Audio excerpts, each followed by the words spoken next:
little bit earlier, they made a big deal, especially they did the last release. They were doing it they were doing it, they released some, they released some more, they released some more. Some of it they implied, well, it's because the 30-year mark came up, blah, blah, blah. But then they made that last big release and they said they were done. Now, what happened, interestingly, was because I was really sick and I was pushing every button I could on this, trying to find anything I could to help me with the VA especially, was I did some FOIA right before my heart surgery.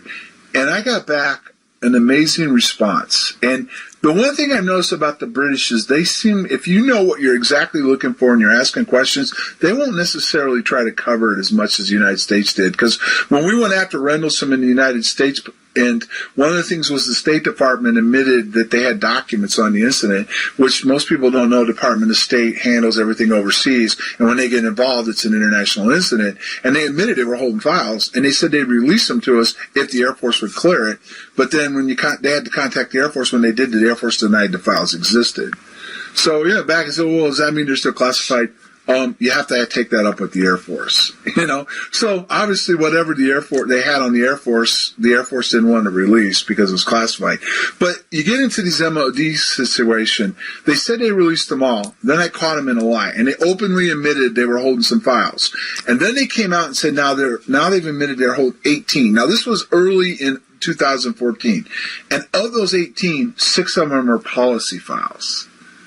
So they've held back over 18 files on UFOs. Now, they claimed they were going to release them. It actually ended up on the floor of the House of Lords because at first they kind of kept it quiet, and then enough pressure came down that it went to the House of Lords. They asked the MOD directly what they were doing with this, and now they're saying they may release it sometime at the end of this year, early next year.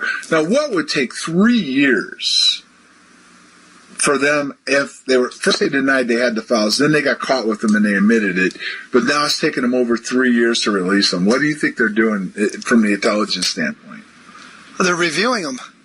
Right. They're carefully reviewing them to see what information is critical and what information they need to take out when they release the files. Right. The Air Force, looking at the Project Blue Book files, had, I believe it was 6 officers going through them, and it took them about a year or two to get through the entire Project Blue Book files. But I don't think there was nothing in the Project Blue Book files that was that critical.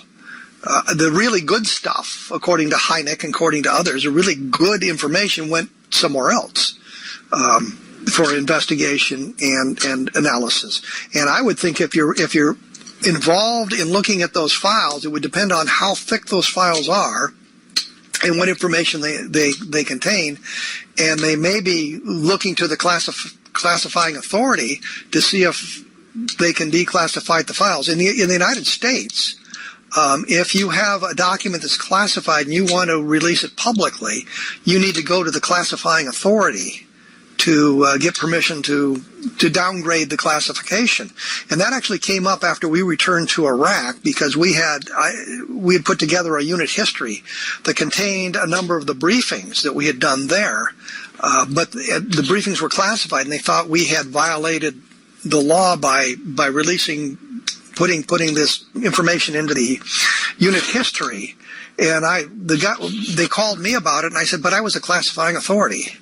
And it was classified for the purposes of these briefings in Iraq, and once we rotated out of theater, that information was of no importance to anybody anymore because we were no longer in theater, we were gone home, and I was a classifying authority. So that ended that investigation into that, thinking that somehow classified information had gotten out. And I would think that if they're waging this campaign to declassify this information, that they're looking at it to how it would affect national security, British national security, how it might affect relations with other nations, because Rendlesham, of course, involved the United States at a great extent, and there are other sightings that involve American personnel. So they're probably looking at that, and then looking to see what they might not want to tell anybody that's going on. Right, which tells me this, and tell me if I'm wrong, you were in intelligence. If they had really planned on releasing these files, and it was just an oversight, they would have already had most of that done. It shouldn't take 3 years to go through all this meticulous.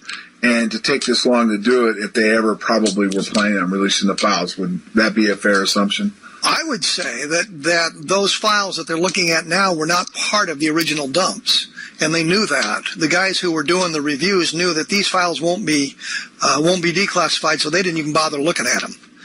They just set them aside and went to what they were talking about declassifying and releasing to the public. And I would think that this knew that when they decided, well, this information needs to be released in some fashion, that they made a new review. And it may not be a high priority to them. That's the other thing we got to look at is, if you run out of some time, go over and take a look at some of this stuff to declassify. It's just something they just don't want to do, and so they're dragging their feet for no other reason that they want to. They just don't want to bother releasing the stuff. They don't want to go to the hassle of releasing the stuff. Well, yeah, but the interesting thing was that makes sense, but they had told me originally it was going to only take them 6 months. And we're now up to almost 3 years. It'll be just over 3 years by the time, if they do it when they say they did. And they always seem to just want to avoid it because they did a short little release after I did a press release on it, and they admitted they were doing something, and then it quieted down, and then finally somebody forced it onto the House of Lords, and then they did it twice now, and that's put a little bit more pressure on them to release them. But here's what I wanted to tell you, okay, and I'm holding on to this one, and this is when they sectioned me after this, because I knew what I was looking for. I got them to admit through FOIA that they developed a weapon off of what we encountered at Reynolds and Forks. I actually have it in writing that they were able to develop within Condyne and stuff, the phenomenon itself, that they've been able to develop, use technology and develop a weapon off of it.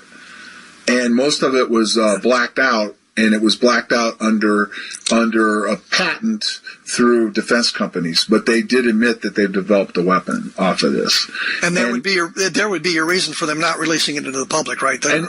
And then they sectioned me. And you know what they told me? It was funny. I was just dying laughing.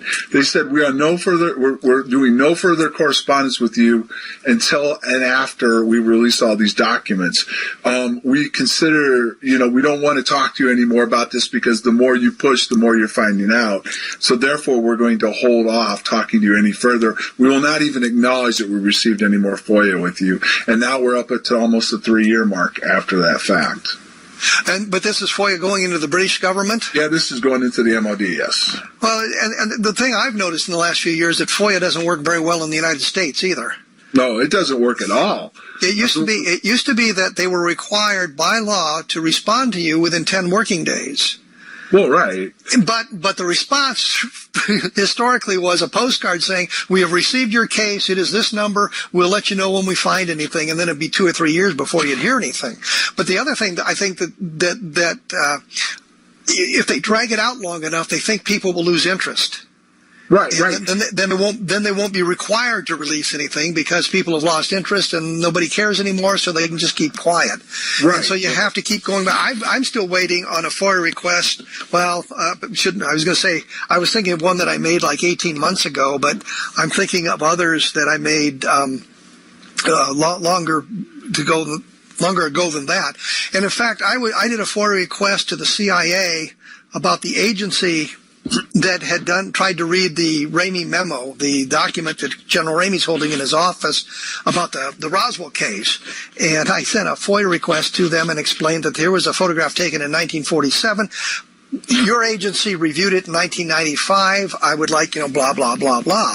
And their response to me was the CIA didn't exist in 1947. I'm thinking, yeah, I said that. It was a photograph taken in 47, but the investigation was done in 1995. So they just kind of blew the whole thing off, but it turned out the agency I wanted had been split off from the CIA, and I just, in the last week, got a response from them that they found no documents responsive to my request. And if I think this is a cover-up, then I'm welcome to file suit or something. Right.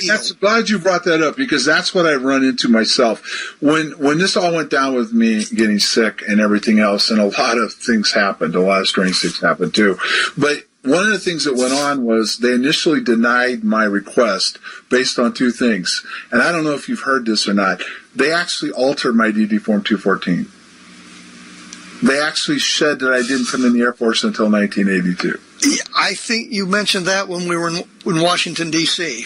I think, yeah, we did. We brought that up. They altered my DD Form 214, and they also denied I had any medical records. Well, they got busted, and when they denied my claim on that, that's when McCain's office really started pounding them.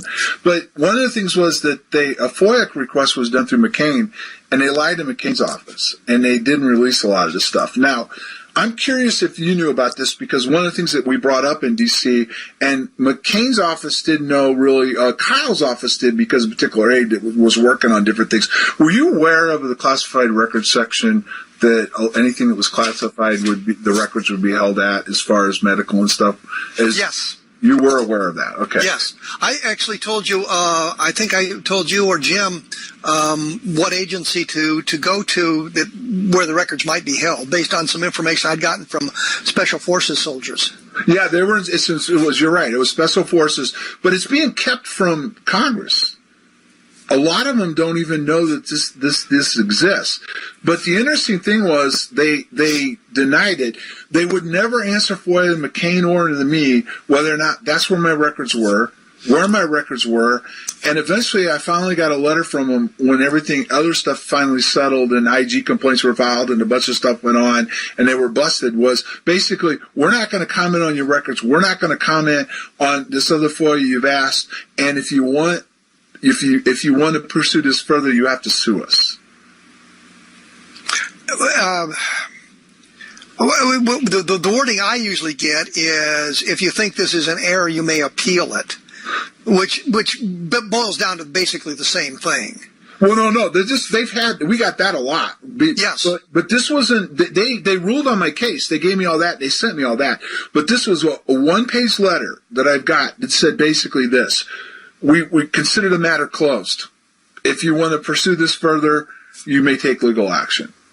We're not going to pursue this any further. They shut it down. They will not answer anything about my records, my personnel records, my medical records, or anything else. Or would they release the rest of my case file on why they agreed to give me what they gave me? So they bought you off. Yeah, in a way, they bought me off, but I consider it that I'm alive, is basically. But I think people need to understand that this is really going on, folks. And my case had to do with the Rendlesham Forest incident, not something else. It had to do with the fact that they acknowledged I was injured in the line of duty in the forest in Rendlesham Forest. So whatever we encountered there, whatever it might be, and I'd like to talk to you about that. We're getting ready to come up on another break, what you think we encountered. But whatever we encountered is still classified 35 years later.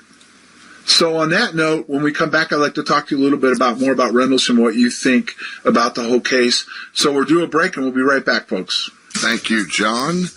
To find out the latest on the Phenomenon Radio Show, log on to the website phenomenonradio.com. And as always, for the latest in science, the environment, and real X-Files, visit the award-winning website earthfiles.com with over 2,000 in-depth reports that go way beyond the 6 o'clock news. That's earthfiles.com. We will be right back, folks. Don't go anywhere for the final segment of tonight's program on the best choice for alternative talk radio on the planet. This is KGRAradio.com.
Yep, thanks, Race. Kevin, as we were going to break, I told you when we came back out, I wanted to hear your take as an investigator and a researcher and your background in the military, considering this was a military event. I know you did a lot of work in Roswell also, but what's your take? It seems like after 35 years, a lot of what happened to us is still classified within the government. What's your take on the Rendlesham case? Simply that it was some kind of an alien spacecraft. I know there are some people who suggest it might be time travelers, might be some kind of interdimensional craft. I think in this case, the best solution is an alien visitation. And that it seems to have, it touched down, as you, I don't have to tell you that, and that a number of service personnel got very close to it, and as a result of that approach, suffered health issues. Right. Well, one of the things, the reason why I brought it up too was, Race talked a little bit on the break about your blog site, Kevin Randall, at blogspot.com. But you guys had quite an interesting conversation about the state of ufology, some of the things that have gone wrong in Roswell, and some of the things that you felt that have hurt the Rendlesham case. And could you expand on all that? Ufology itself, Roswell, where you think it is today, and Rendlesham itself, based on you've been in this for years. So what do you think about the whole state of ufology, Roswell and Bentwaters, and how it affects ufology? I think that ufology is in a decline, and I don't know whether it's the result of the internet. I don't know exactly what's going on. We peaked interest in ufology probably in 1997 at the Great Roswell Festival. It had been building up through the late 1980s to that point, and then it dropped off dramatically from there. But it's always been cyclic in nature. That there's periods of intense interest and then it drops off. I think that the Air Force hoped with the Condon Committee saying, well, there's nothing to these UFOs, that would kind of end the discussion and they'd be done with it. And it did until 1973, when there's a big wave of sightings throughout the United States and some other parts of the world. So it's cyclic in nature in that way.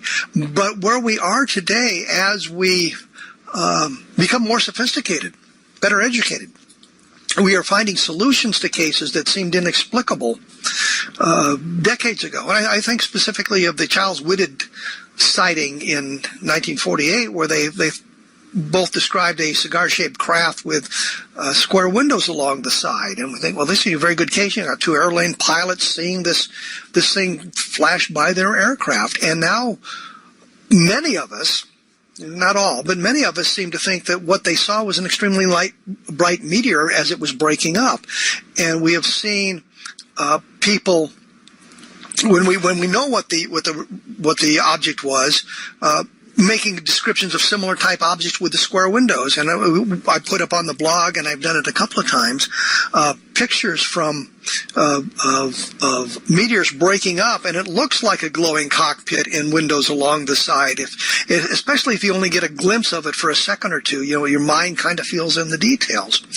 And there's an awful lot of people who embrace what I consider nonsense.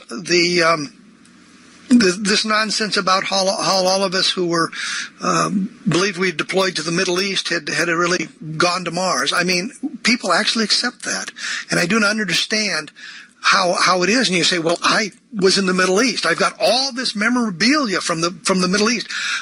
Given that I had a digital camera, I probably took 2,000 pictures if I took one. And how do we fake all of that stuff so that we wouldn't knowingly be wouldn't come back knowing that we had not been to the Middle East but had been to Mars? I mean, it's just preposterous supposition on some part, yet there's people who treat this seriously, and that hurts the entire investigation of UFOs. We look at other things like, well, the MJ-12 case. I mean, it's pretty obvious to the majority of us that MJ-12, these documents supposedly talking about the Roswell crash, are bogus. And it's based on some very meticulous investigation into the the way the documents came out, the way things have developed, and the information contained in them. And yet there's still an ongoing argument in ufology about the authenticity of these documents, because people want to believe they're real. They want the documentation to prove it, and that hurts us all. We have got to maintain a standard of science and scientific investigation and scientific methodology to get to the bottom of this whole thing, and yet we keep going off on tangents. And there's some very good cases. Roswell, at one point, people believed was the most robust UFO case, given what we were learning about it. And unfortunately, we have now discovered that some of the most exciting stories told by witnesses aren't true. We've exposed them as making up their tales repeatedly. I think of Glenn Dennis and the story of the missing nurse. It proved a negative in this case that he suggested a name to us, and we could not find a nurse in the military at that time with that name, given all the record searches that had been done but by various people and the documentation. And when we got to that point, we said, Glenn, the nurse never exists. And he said, well, I didn't tell you the real name. So it resets the investigation all over. That hurts the investigation. What we need to do is take a look at this stuff and say, here we are. I see today people saying, well, Roswell was a Project Mogul balloon because here was this highly classified project that used these long arrays with ray wind targets on it. If you look at the documentation from Mogul, you find out, the name wasn't classified. The guys flying the balloons in New Mexico knew it. The purpose was classified. The launches in New Mexico were not. They did not contain ray wind targets. And the flight that they say is the culprit was canceled. The documentation proves it was canceled, and yet we still argue about whether or not that's real. And people hear that and they say, it was just a balloon. These guys were dumb. They couldn't tell the difference between this balloon array and a flying saucer, for crying out loud. Well, that's what they do to Rendlesham. That was the lighthouse, or it was planets and stars. Do you know what I mean? Or incoming meteors that came in. Well, the thing I've never understood about the explanation for Rendlesham is if it was, in fact, the lighthouse, why isn't you guys hadn't seen it before? And why, after they said, well, it's a lighthouse, you guys didn't go out and say, oh, yeah, there it is. Right. The lighthouse isn't something that's going to move. It's not something that's going to, it's going to be on every night. So if that's the solution, then you should see it in subsequent nights. Right, and I can clarify that real fast. I don't want to take too much time, but my statement where we were, we had the encounter, and it moved up in the air and left, and then we went into the field, and there was some stuff out there, and then when we went past the house, we saw a beacon, and two of us, but Kabanzek and I weren't really sure what it was, and we followed it out to the top of a hill, and then we saw it was a lighthouse. But when we saw the beacon, it wasn't anything like what we encountered earlier, nor like with Colonel Hall, they tried to say the same thing, but the guy was a combat controller in Vietnam. And, to come back and use those excuses, but like you said with the weather balloon, they seem to want to do this, and the general public, for whatever reason, just, that's got to be what it is, and, and they let it go. And how do we overcome all that? By telling the story as best we can with and providing evidence. If you look at the Project Mogul explanation, I've got a book coming out in the next 3 or 4 months called Roswell in the 21st Century, and there is an appendix that deals with Mogul. And if you look at that and you read that, I believe that unless you are completely and totally biased to the Mogul explanation, you're going to say this simply doesn't work. Right. That the one of the proponents of it, Charles Moore, who was an engineer on the project, fudged the data to make it look like it worked. He changed the launch time. He said they launched at 2 o'clock in the morning, and yet the CAA, which is the forerunner to the FAA, it said you cannot launch these arrays in the dark because they're too long and they're a hazard to aerial navigation. It's like 600 feet long. And so they had to launch them in the daylight. They couldn't have cloud cover. They couldn't launch them in that. And it says right in the documentation, flight canceled because of clouds at dawn. And yet he's now telling us they launched it at 2 o'clock in the morning. Well, if you look at that stuff and you say, well, it just doesn't make any sense. And yet I've had skeptics just ignore the fact that the flight was canceled. They say, yeah, but they flew a cluster of balloons and we don't know what a cluster was. And I'm thinking, yes, we do, because there's other stuff in the documentation that tells us exactly what the cluster was. They couldn't launch the full array, so they launched a sonobuoy, a microphone, with 5 or 6 balloons, and then tried to, they were detonating a dynamite around the air to see if the microphone would pick up the sound of the detonation. And so they're saying, well, that was Project Mogul. And even if that was true, it was launched later in the day, so the calculations of where it went were completely wrong. But there are people who just want a simple explanation. And you try to explain this in detail to them, and they're just not interested in listening. Their eyes glaze over and they fall asleep because they're only interested in having their own belief structure validated. And that goes for people on the other side of the coin, too. The true believers in UFOs, they only want their sightings validated. They don't want to hear the contrary evidence. And the best example is from Utah. I think it was Frank Salisbury was investigating the sighting of a UFO, and the woman said she'd seen the craft hovering over the trees, and she could see creatures behind the window. And they went out the next day, so she could, about the same time, so she could point out exactly where things were and what was happening, so he could get a good look at it. And he saw a glow in the trees off to the side, so he went over there, and there were some boys launching those hot air balloons, the thing they used to do in the 60s where they put a candle in the plastic bags, and they'd float them up, sort of like a Chinese lantern type thing. Right. And he said to him, were you here yesterday at this time? He says, yeah, we were doing it. So the explanation was there. And they had seen one of the things in the air, and she said, that's exactly what I saw. And he went back to her and he said to her, these boys were launching balloons. She said, well, that's not what I saw. She was only interested in having her sighting validated. She was not interested in the solution. Right. She didn't care about that. She just wanted to see a flying saucer. And so we have the trouble on both ends of the spectrum. They want their belief structures validated, regardless of how erroneous that belief structure might be. Right, and one of the things I want to bring up real fast, when we had Grant Cameron on, and he talked about, the investigation Clinton had done on Roswell, and they came out with these test dummies, and then they tried to sell that to the public, and even that New York Times reporter, I can't remember her name off the top of my head, who, the New York Times is very skeptical, and you can't get a positive article from them anyway. Even she said after Clinton opened the investigation, they did the whole thing, she says, what, are you kidding me?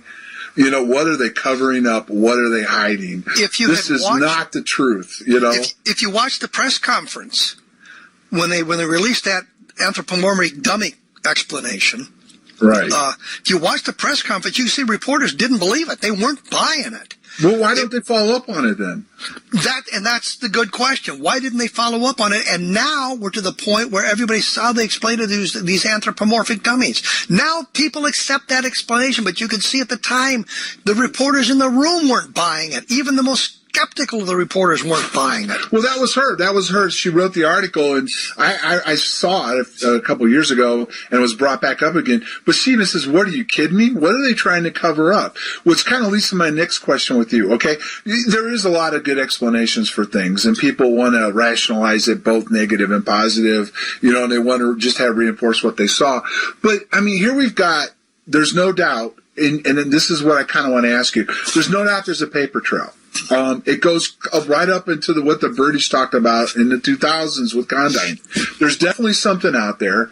It's unexplainable, at least in the reports as far as what's declassified. They're not explaining it, but it's there. It's capable of doing things they can't do. We can't keep up with it technology-wise with our own equipment and everything else. So here we've got this. It's laid out, but what we don't have, besides the fact the President of the United States coming on TV and telling everybody there's aliens or whatever, is we don't have a smoking gun. We don't have physical proof in front of us that has a craft or an alien yet. And so do you think what it's going to take before people will finally take this serious?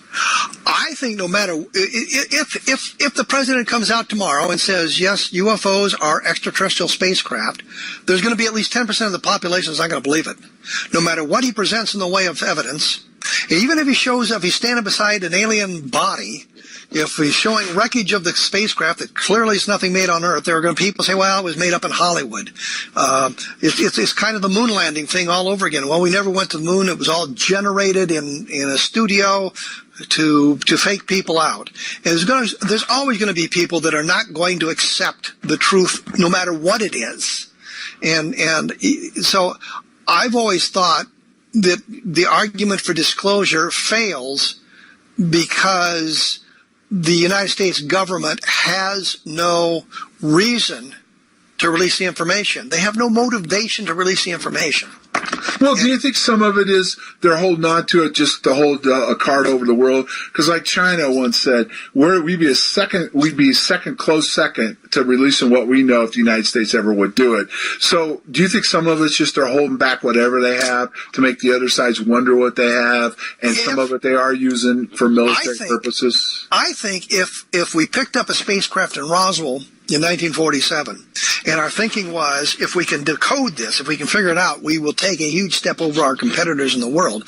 I think the problem is they still haven't figured it out. I think the technology, if it existed, was so far superior that they have not figured it out. And the best example is if you took a VCR, and I like the VCR better than a DVD, VCR and a power plaque and a TV back to Merlin the Magician, and you show him this black ribbon, the videotape, and you say, you can get pictures and sound off this, but to do it, you have to understand two things that are invisible.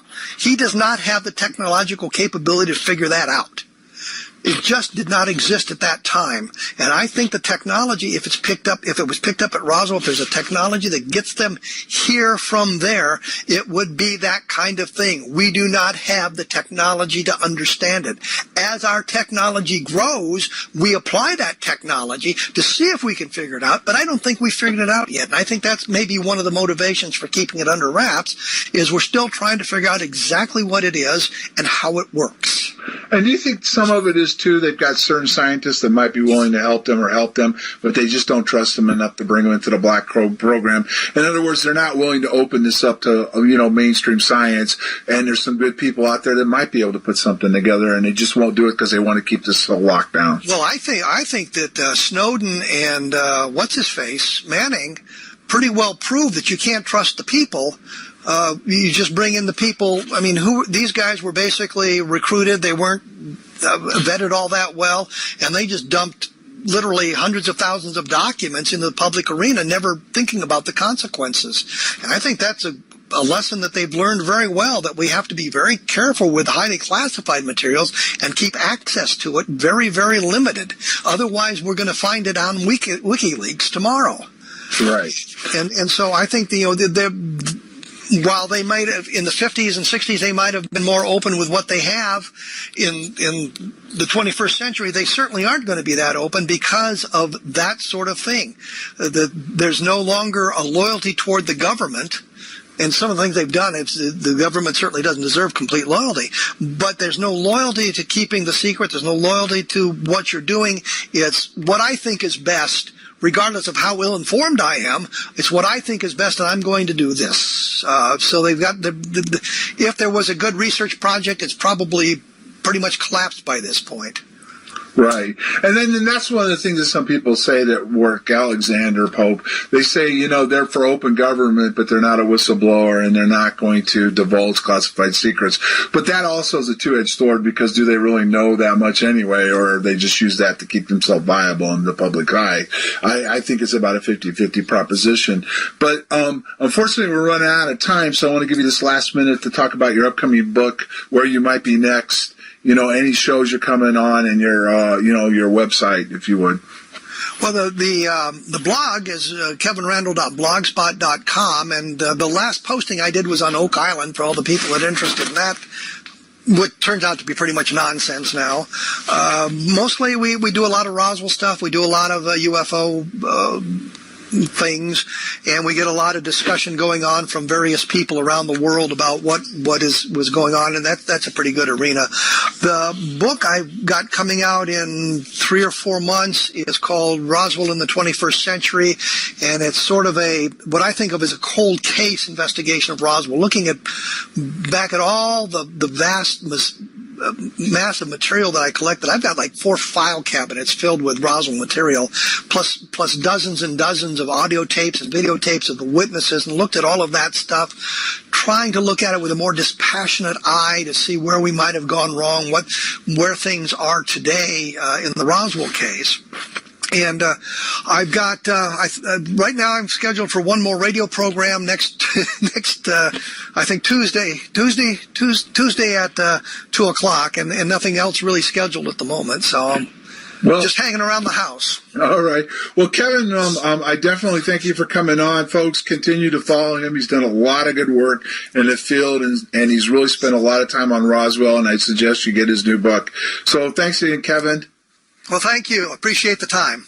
Thank you, John. Thank you, Kevin. Next week on Phenomenon Radio, Anthony Sanchez will join the program to talk about his research into his book, UFO Highway, The Dulce Interview and Human Origins. Should be a really good interview. For John Burroughs, special guest Kevin Randall, and myself, Race Hobbs, thanks for listening tonight.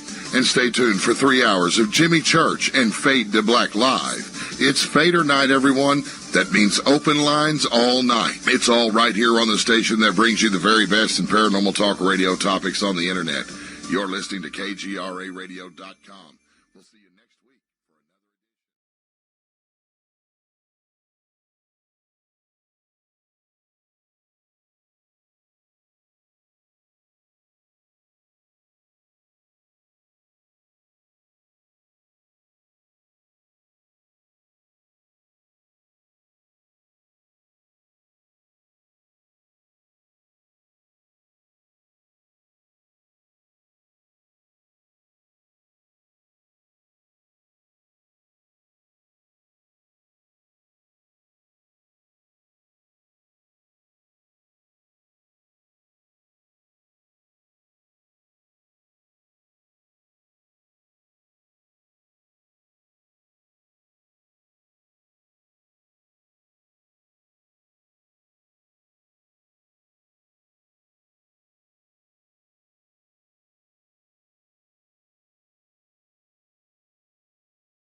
radio.com.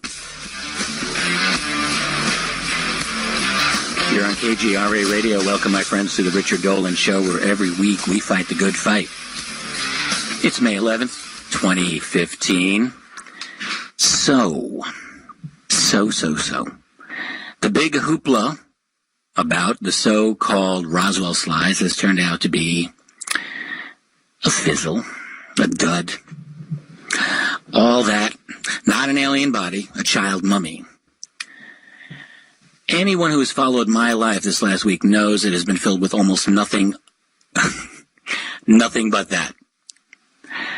And, I mean, of course it should. I went to Mexico City. I was part of that big event. I don't think it should be necessary to add, but I will anyway, that I never at any point endorsed the slides as representing something extraterrestrial, nor was I ever asked to.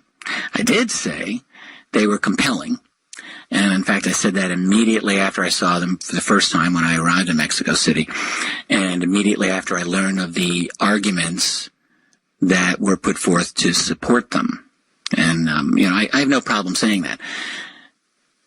Even so, I've always maintained throughout this entire process that before those slides could be considered evidence as anything extraterrestrial, that A, the arguments supporting them had to be dealt with, and B, the images themselves also needed further examination.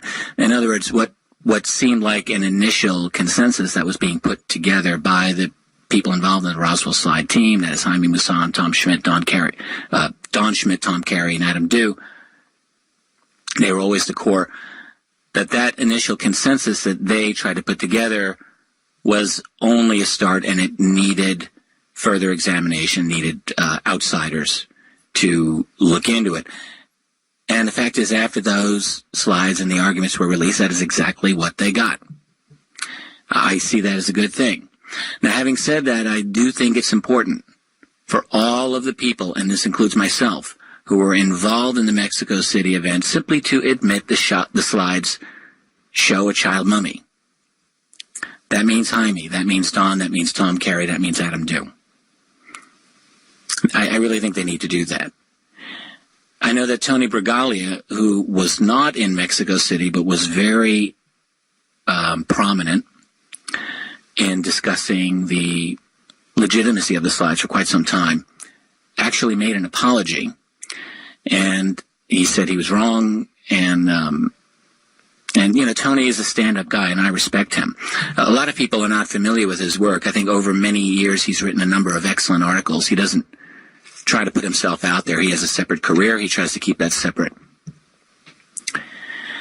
And in fact, it was based on long conversations that I had with Tony and with Don Schmidt that I decided to attend the event in the first place. I had been invited by Jaime Maussan. In fact, I was invited during a live broadcast for the Mexican public. I felt a little bit like I was being proposed to in a crowded restaurant. He just kind of asked me live on the air if I would go. I said I would think about it. And at that point, I took a few days to talk with Tony and Don. And, I think, honestly, if I'm going to say that I made the biggest mistake was simply going on trust. I trusted their judgment. They had said to me that the analysts who studied the slides had really done their homework. And I got a quick little message from Dr. Bruce Maccabee, who's been in this game a lot longer than I have. And he says, I learned a long time ago, do not trust any so-called experts, and don't always even trust yourself. I guess he's saying trust no one, a la the X-Files.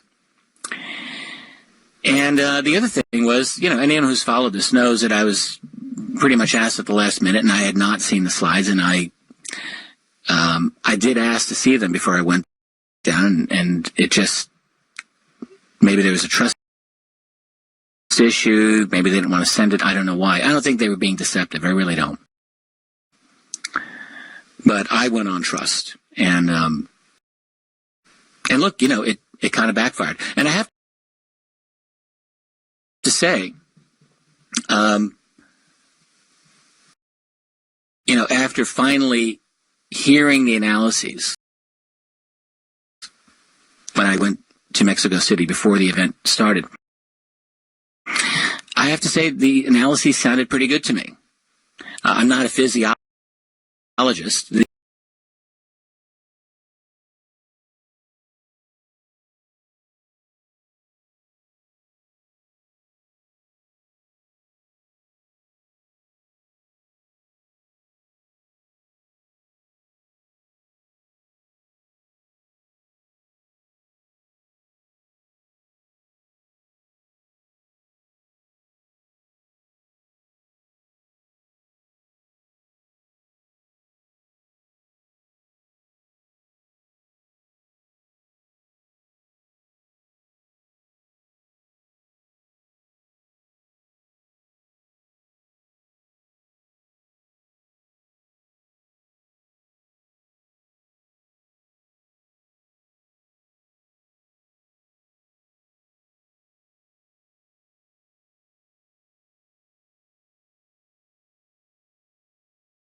And that is the whole deciphering of the blurry placard in front of the body.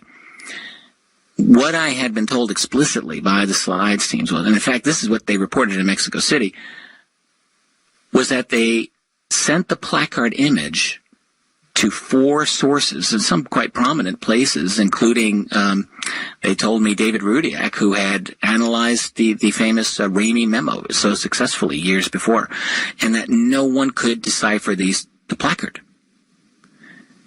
And I recall hearing discussions, very explicit, frankly, about how they would love to have this whole thing deciphered, since that would tell us everything. So after all that time, all right, no one deciphered the placard. And then, within 3 days after it was released, the thing was deciphered. I mean, good grief. That was a shocker. And that's real. I mean, there were claims that the deciphering was a hoax. I don't think that's true at all. I understand now that a number of people have been able to duplicate the effect, and the placard reads that it's a mummified 2-year-old child. So what are you going to do?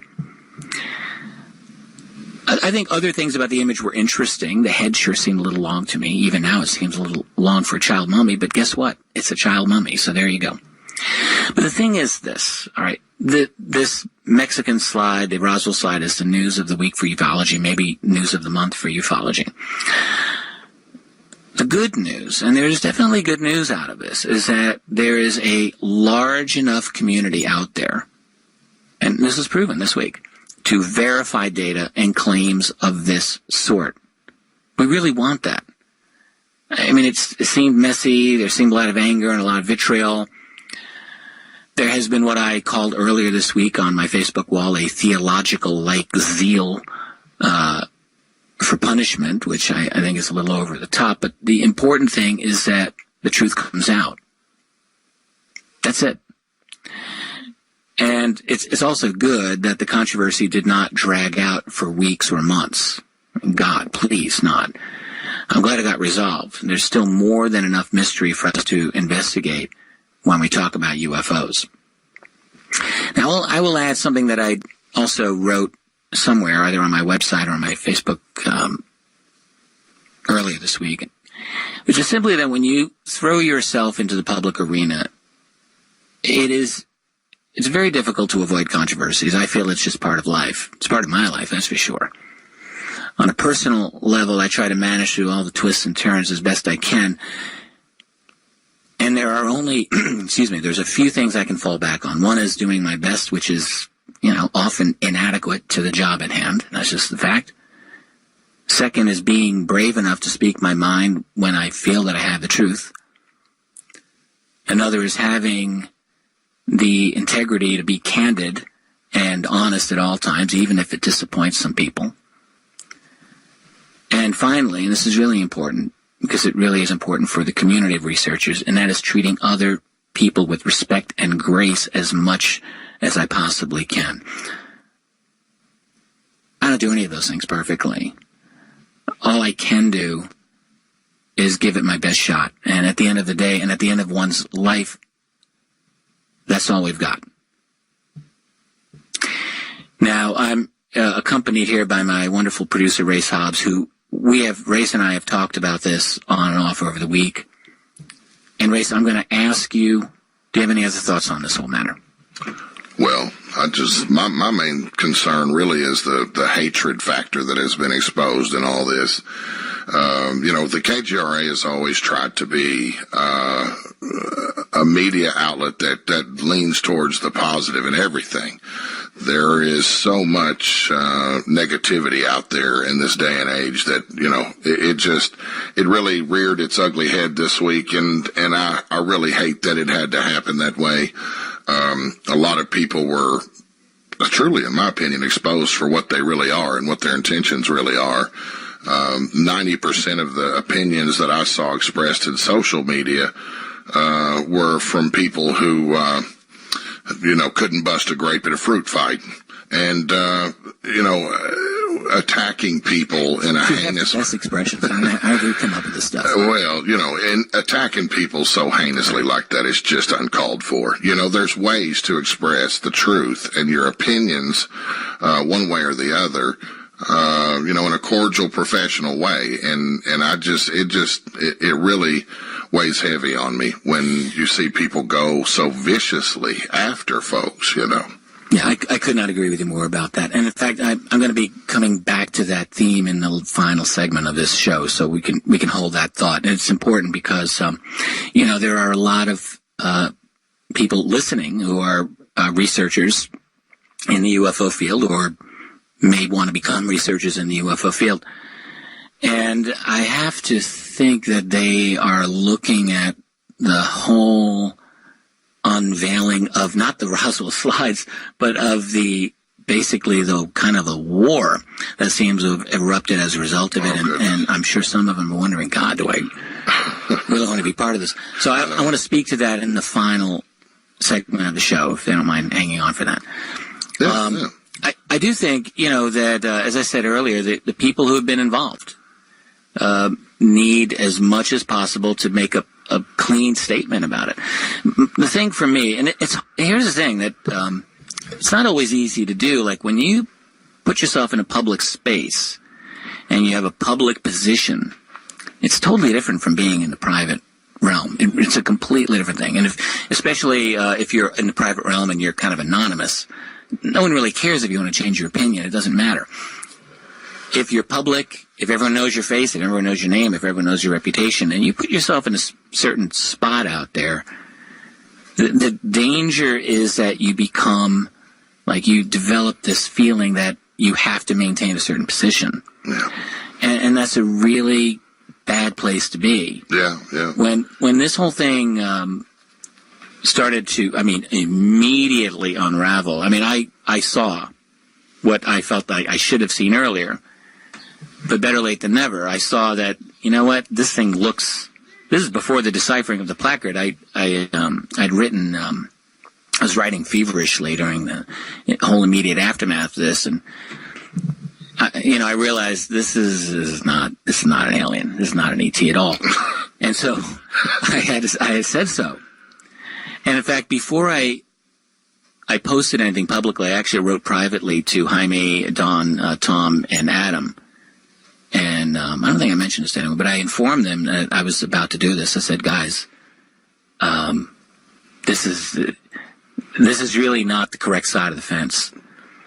I wrote privately to Jaime, Don, Tom, and Adam. And I don't think I mentioned this to anyone, but I informed them that I was about to do this. I said, guys, this is really not the correct side of the fence. And I am making a statement, and I'm making it out of respect with all of you, but I have to do this because I don't agree. And see, that's a stand-up move to make right there, Richie. And that's why I support you and follow you in your research and what you do. It's, that's just the right way to go about it.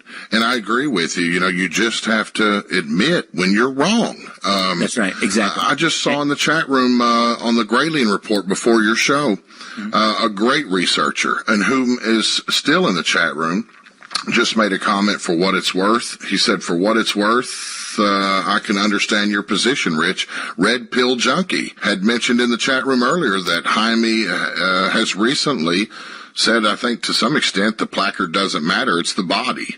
And he's still, I guess it seems like he's still just holding on to his belief that this is an alien body. And that's just, here again.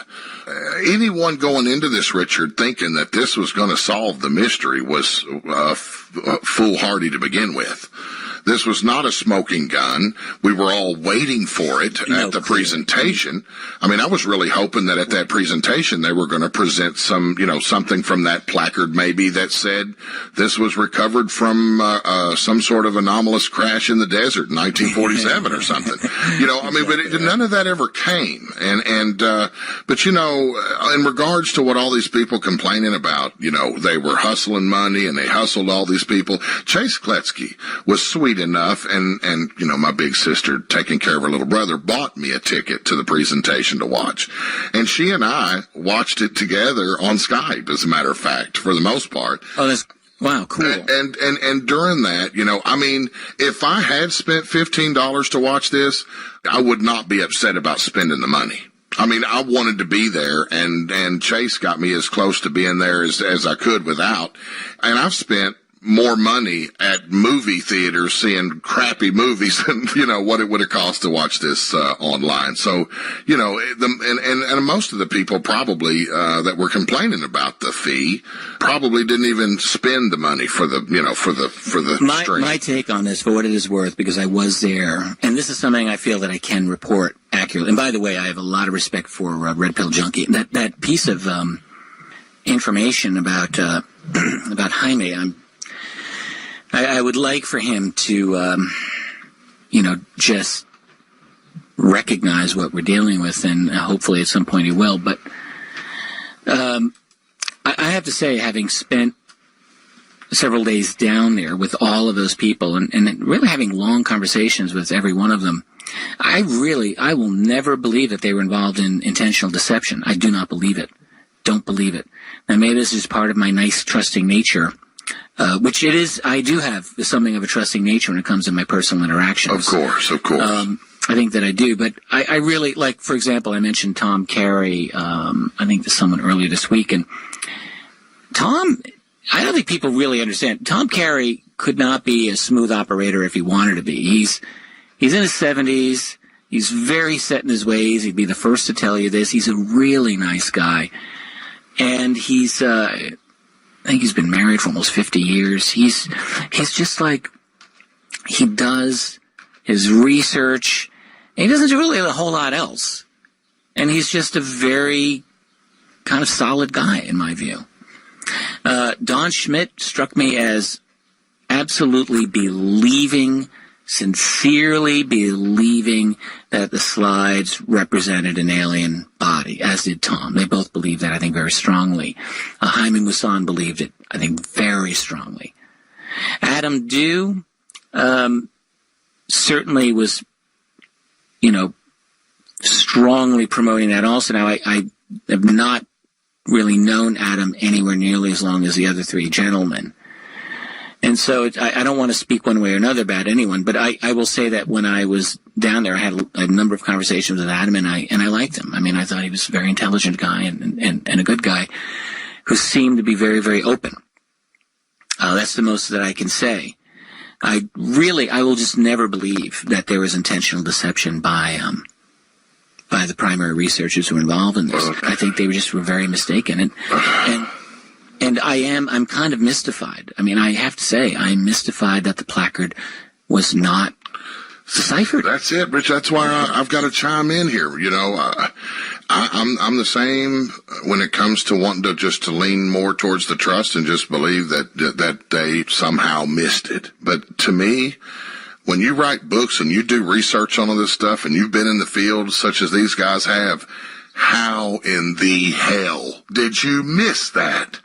I just don't, Well, here's the thing. The advantage of writing a book is that you have a lot of time to work on something. Well, so I just want to go on the record. You could have taken that whole thing, Carey and Schmidt, you could have took that whole thing out of the presentation.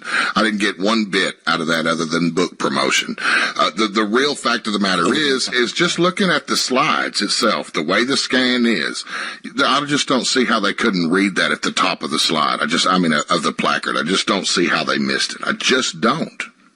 Well, when you look at the image on the placard, it's blurry. Like, you really can't read it as it is. But what other people use was the Adobe de-blurring software, and that did it. I mean, that's just Shazam. That did it. No, I agree. I mean, how would one have missed it? That wasn't really something that I bothered to do. And again, I could probably easily say it. I should have. One person said, well, Dolan should have used it, done a technical analysis. And I'm like, I'm not really good at the technical analysis of that. I don't really know how I would be able to do a de-blur of the slide. I don't think that's really my great strength.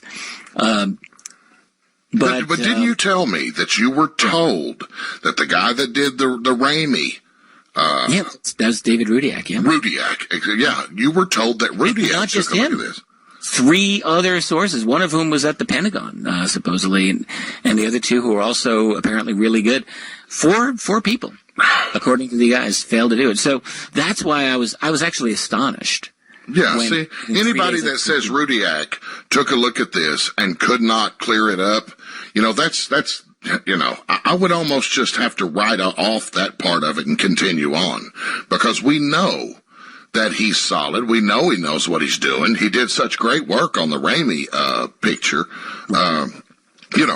Someone tells you something like that, it's believable. That's believable. And when you take people at their word, which all you had invested in this was a free trip to Mexico, to see this for yourself, you didn't have all of this in advance. So. No. And again, look, I'm not going to apologize over anything that I did there. It's just not worth it. If someone wants me to do it, they're going to be waiting for a long time. I don't feel that I have anything to apologize over. A mistake is not the same thing as needing to say, my God, I'm so sorry. Not the same thing. And I know we're about to hit break, but I just want to say one more thing. And again, we'll come back to this general theme in the last segment. I mean, I almost laugh, really, when I hear people saying, oh, this is the end of ufology, this is the end of so-and-so's career. Like, not exactly to either. First of all, the mystery of UFOs is not going away, and there's always going to be something extremely valuable for us to be looking at. The other thing is that these types of controversies have beginning since the 1950s. It has been a never-ending stream. And for those of us who have historical amnesia, I just want to remind you, this is an ongoing thing. There's been ongoing controversy, and there's a simple reason for it.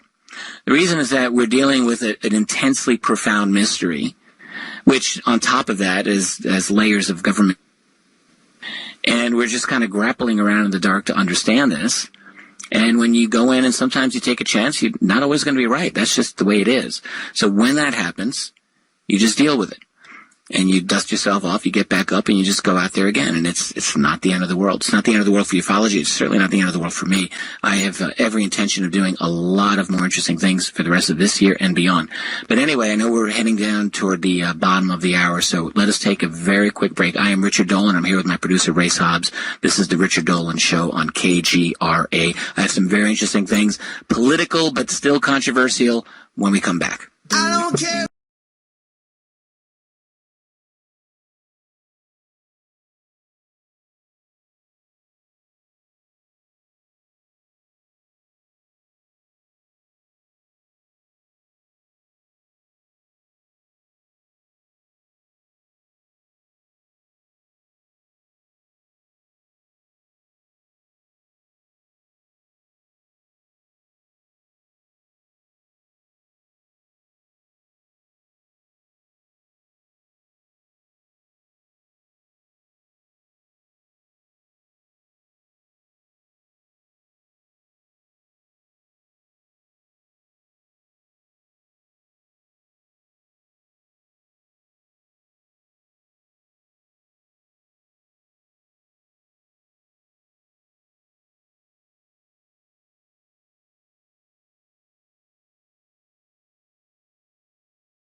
I mean, I have no problem saying this. They did impress me, and I was impressed that night, and I continued to be impressed for a little while by them. And I did say that, they made a very good case that this was not a child, it was not a mummy, rather it was not a doll, and so forth. So I did say that. And again, and then Jeff, he said, look, I don't think you should be crucified for this, Richard, but, I could give you the quote of the video if you like. And I was just about to write back and say, no, I came pretty close to the wire there. I agree. I was very close to it. And at that moment, something happened that I was not expecting, which was, Race, would you care to jump in on this? Yeah, I booted his ass out of my chat room. Yeah. Gave him the old boot. Now, I don't want... No. He was talking to me about No, this has nothing to do. I just looked up and saw Jeff Ritzman's name in the loft, and I simply banned him. I didn't see what he wrote. I don't know what he said. Right. And I didn't go back and look and see what he said. I just saw that he was there, and I gave him the boot. Jeff Ritzman clearly used to be here on the station. I want to say this. For the people in the chat room who think I'm censoring on Richard's behalf, Jeff Ritzman worked here for 2 years, and I worked for him for free, practically for free, for 2 years. And to have the guy up and quit me and then go and slander this station and talk shit about this station and everyone on it, you might as well say, and unjustifiably so. If you have a problem with me, take it up with me, but don't just up and quit after 2 years without, any notice, anything. It was just very disrespectful, and he gave up his voice here. He gave up his voice, so don't come back to my chat room and act like you still have one, because we're not friends. This is the thing about this field. So you have your interactions with him. I've had my interactions with him, and I know Jeff doesn't agree with me on I don't know, maybe some things, maybe not a lot of things. I don't know. I'm sure we agree on some things. But, my feeling about all this stuff is this. I mean, Race, I totally get where you're coming from. We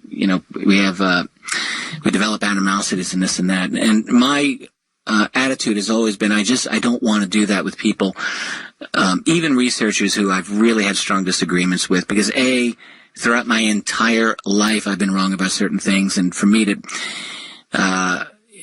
call someone out because I think they're wrong and then therefore say, well, you're a bad person. No. I can't do that. I understand, Richard, and that's not you, but it's not me either. But every once in a while you get shit back tired of putting up with people running their mouth about everybody else. You know what I'm saying? So he has no reservations about taking other people to task. Well, I'm taking him to task. Yeah. And I did nothing to deserve the way I was treated by him. And so he has no voice here, period. Okay. The thing is, I just want to say this. I don't know if Jeff is even listening. My attitude about dealing with professional disagreements, or however they come up in this field, is like, I like to think I'm still young enough that I'm going to be around here for a while. And I assume that a lot of the other people that I may have disagreements with are also going to be around for a while. And that at some point it might be useful to have a positive relationship with that person. Life is long enough, things change, that relationships can change. And so I don't really want to burn my bridges with any of the people, including, to be honest with you, the people who are in the hardcore skeptical community, and some of whom probably don't have some nice things to say about me right now. My attitude is life is long enough to give you some surprises, and for that reason I really don't want to do any bridge burning with anyone, unless something truly reprehensible happens that really breaks what I think is my moral code. Then I suppose I would. There are some people in this field who I do think are very toxic, and I don't associate with them. But even those individuals, I don't like to have open wars with. I'm just not into that. I'd rather just work on research. So, if you think UFOs are filled with invective and controversy and backbiting, hey man, you ain't seen nothing yet, because in fact the entire world is filled like that.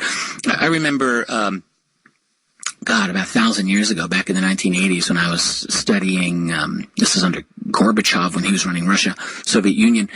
I was studying Soviet history back then, and there was an enormous, nasty debate on how many people died in Stalin's gulag. This is, historians kind of raised the issue in the mid-'80s. And in fact, a matter as simple as that it occurred, 50 years prior at the time of the writing, involves so much vicious academic back and forth. There's some people who had a lower number, some people who had a higher number, and who was right, population census figures, debates, and all of this stuff. And that was sort of like my introduction. I was about 25 years old, early 20s, I think, and thinking, wow, these guys are really nasty. They take off the gloves and they go at it.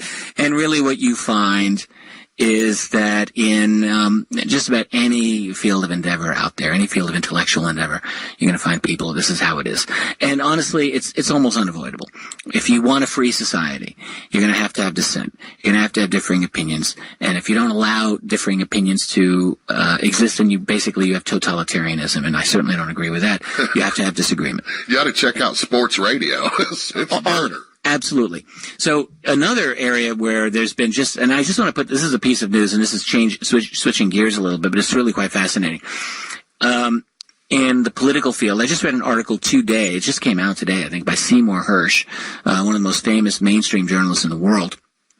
It's the guy who came out with the My Lai massacre years ago and much, much else. He's been a relevant, of the mainstream reporters, let's put it that way, I would say that Hersh is really one who's always worth listening to.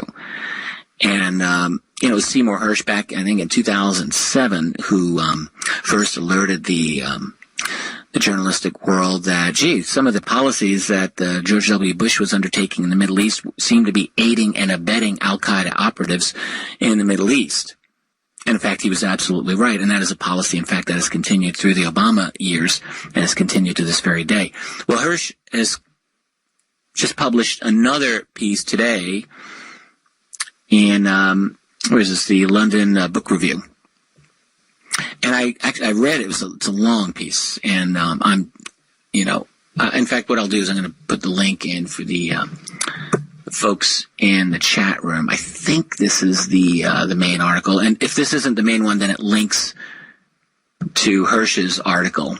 There it goes. Anyone out in the chat room can just click that link and check it out. So here's the thing. We all know that about 4 years ago, President Barack Obama announced the killing of Osama bin Laden.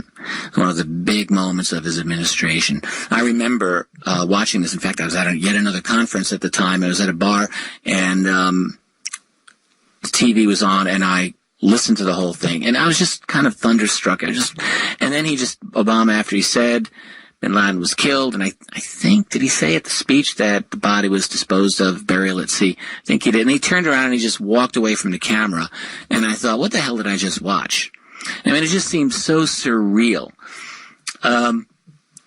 But according to the official account, you had a group of Navy SEALs from the team U.S. Navy SEAL Team 6 assassinated bin Laden in a night raid in a compound in a place in Abbottabad, Pakistan. And this is one of the reasons Barack Obama helped to get reelected, if you remember. The official story was that this was a completely American-operated affair, that the Pakistani intelligence agency, the ISI, and their top military were not told about the raid in advance. Hersh writes this is totally false. He writes that, in other words, it was very closely coordinated, that the Pakistanis had housed bin Laden with Saudi money for about 4 or 5 years in the mid-2000s, that they had him in this compound all this time, and that they were holding him basically as prisoner. A former senior Pakistani intelligence officer supposedly tipped off the U.S. about where bin Laden was in exchange for $25 million. And Hersh also said that his main source inside the U.S. was a very high-level, unnamed senior intelligence official who had knowledge about the raid that killed bin Laden. Now, the mainstream media is reporting this is that Hersh is only using one source, and that's really not true.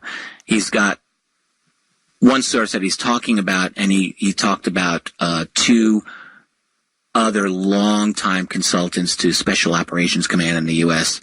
and additional sources, he said, that were inside Pakistan. He hasn't named any of his sources, but it's not a single source, as CNN, which has really been trying to debunk him, has stated. It's not true. But basically, Hirsch has said the White House's most blatant lie was that Pakistan's two most senior military officials were never informed of the mission. He said absolutely they were. Also that there was no firefight, there was no shootout. Basically, it was a pure assassination of bin Laden. It's not true. He said that bin Laden was, as the White House claimed, that bin Laden was still running a lot of operations for al-Qaeda out of his hideaway, and Hirsch says that that was not true. And I mean, much, much more. So now there's a couple of things that I noticed were missing out of Hirsch's analysis. There's no mention of Osama bin Laden's prior connection with the CIA, which I just think is very interesting. There's certainly no mention of the countless rumors of the prior death of Osama bin Laden. This had been going on for years. There were such rumors back in 2002 that bin Laden actually had died. I don't really know if these rumors are true, but there's actually quite a few sources, both within the U.S. and within Pakistan and within Afghanistan.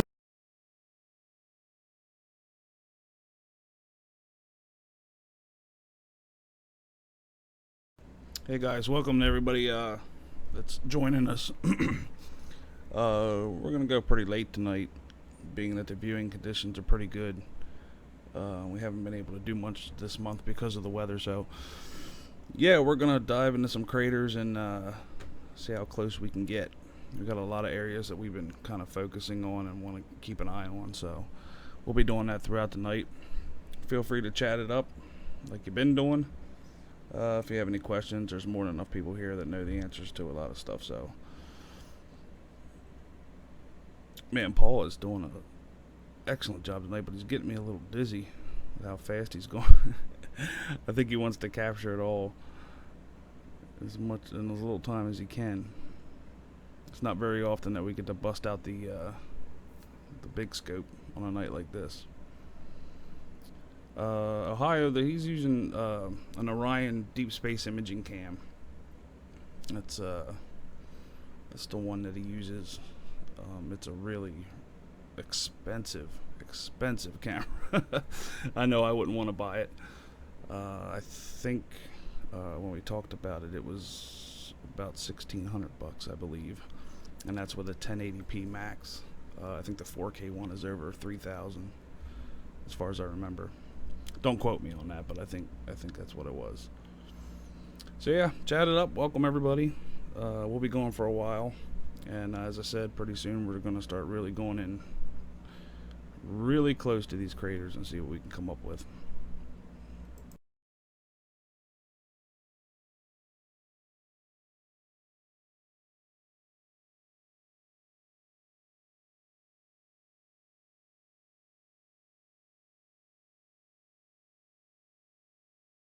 That's what it was. Basically allowed cooperative exchanges of information between the Pakistani ISI and these al-Qaeda groups. Really close to and with bin Laden as basically like a bargaining chip, in which the Pakistan intelligence said this is useful for us. So the Americans found out, and the Americans then made a decision at some point, no, we got to end this, we got to kill bin Laden and be done with it. And the Pakistanis said, if you do this, you cannot let the world know that we know, because that'll blow our kind of intelligence contacts. So that was the whole sort of, and it's just a fascinating thing. Now, is what Seymour Hersh said true? Again. Yeah, Paul's kind of crazy when it comes to this kind of equipment. He has acquired a lot of expensive equipment. And as I said this before, which is what kind of made us do this two-person deal, is it's hard for him to run the scopes and switch back and forth because he always has the two scopes out there, and it's hard for him to actually do the optics and get them right. So he came up with a steady optic that I take from him, and then I run it through a couple imaging programs and kind of do the contrast and brightness and whatnot, on the fly, because if you notice, as he zooms in, everything gets darker, so I try to brighten that up as he's zooming in, and pretty easy. Some of the stuff I'm using here, some pretty expensive software. It's not like your normal Photoshop or anything like that, or it does actually do a really good job. Sorry, I'm kind of lagging on. I'm just tired. It's been a long day. But yeah, that's what he does. And he has, I believe he has 4 scopes total, but he just has the 2 that he sets up mostly every time.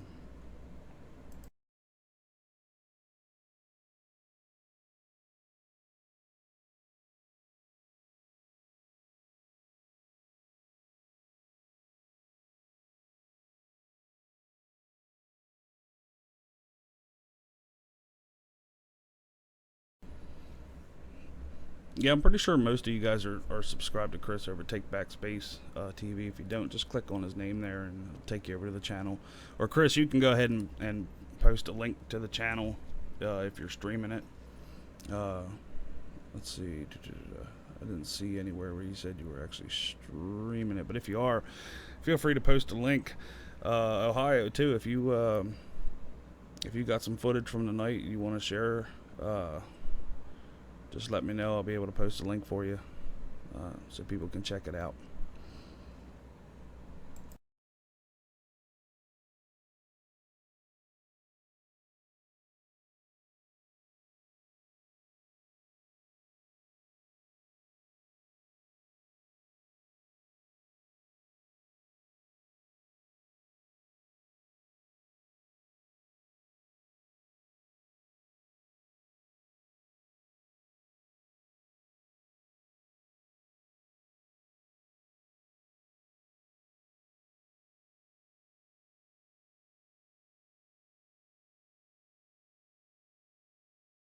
Alright, Hip. Explain who Paul is. I met Paul a while back because we were both streaming moon streams. That's when I first got into it. His scopes outdo mine tenfold. I have my standard. I have about 3 scopes here behind me. But we were pretty much doing the same thing on the nights, and we just got to talking. And what we did is, as I said, we just decided to, any nights that he was available, we would actually run the stream through this channel, because I had the optics and imaging software and he had the actual hardware, the telescopes. But as Paul, he's in Miami. He streams from Miami, Florida. And as I said, I grabbed the stream from him and then I run it through a whole bunch of stuff. But yeah, Paul, all the scoping that you see going on, the motions, when he flips it around, the orientation of it, all that, the focusing, when we get in on Jupiter and Saturn and all that stuff, that is all Paul. The only thing I do is I take that and I try to get the best imaging out of it that we can when we're doing video. I do take some still images from the video if I have a chance. But when it comes to the scoping part of it and getting everything lined up and actually taking the time to align the scopes every night, that is all Paul. He deserves the credit for that. He'll rarely pop in on the chat. Sometimes, every once in a while, you see him pop in on this chat, but usually he keeps himself busy with actually working the scopes and whatnot. What he does, sometimes he does, is come over and just read the comments and whatnot, so if anybody wants to give a shout out to him, feel free. I'm pretty sure he'll see it.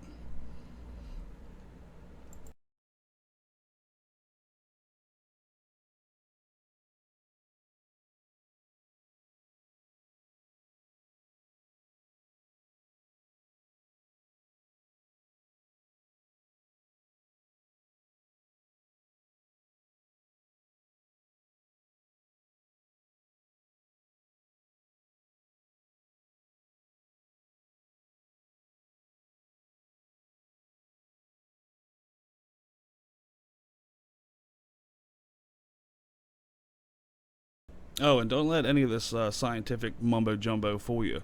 The reason why we both do what we do and have done what we've done is because we're looking for proof. We're looking for that oddball thing that crosses the moon. We're looking for those wayward lights that don't belong there. We want to get those recorded and scrutinized by as many eyes as possible. That's why we do this. We are looking for something other than us, basically something other than human, and we're looking for proof of that. That's the main reason why we do that. It's nice to see the moon. It'd be even nicer to see a nice big saucer come flying out of one.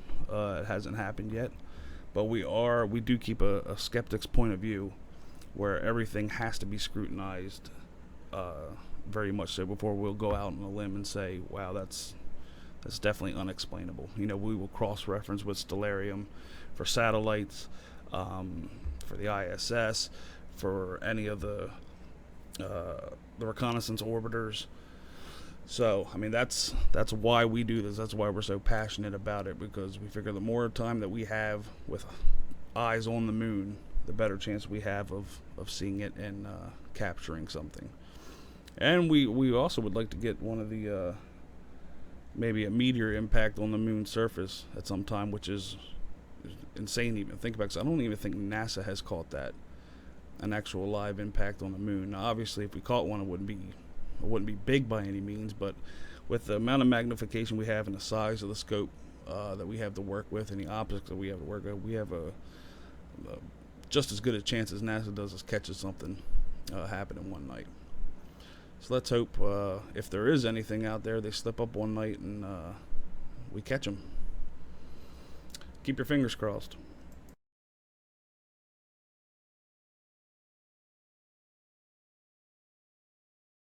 Ohio, I did a whole bunch of stuff on Google Moon. There's a lot of blurred out areas. I'm not one to say what one thing is or what it isn't.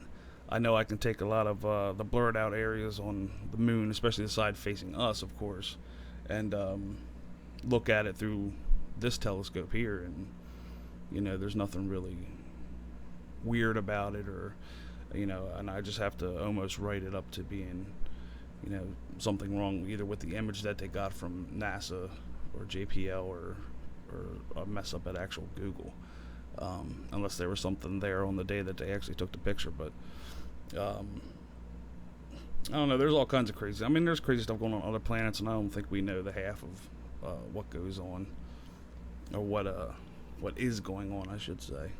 Maybe one day we'll figure it out.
Chris, were you planning on streaming tonight at all?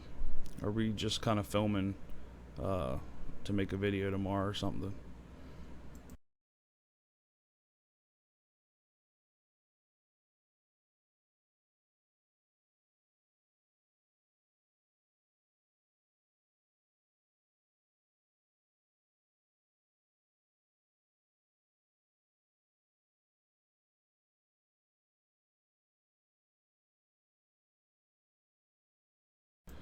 Brandon, the Hollow Earth and all that doesn't really hold any water to me.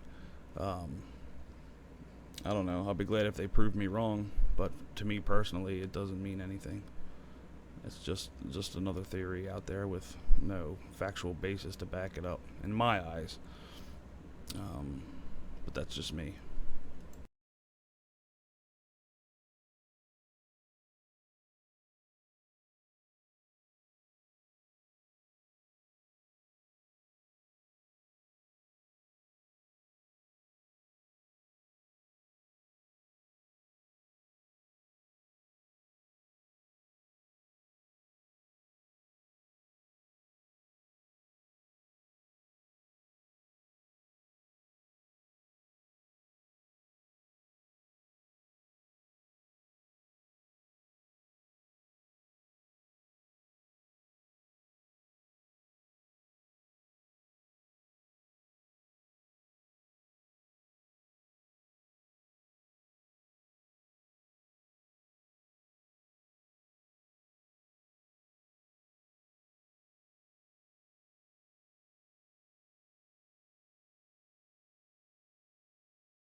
Looks like I'm not the only one getting tired. Everybody seems to be complaining about how late it is. I think I'm just going to get some coffee and IV it right to my veins. See if that'll help a little bit.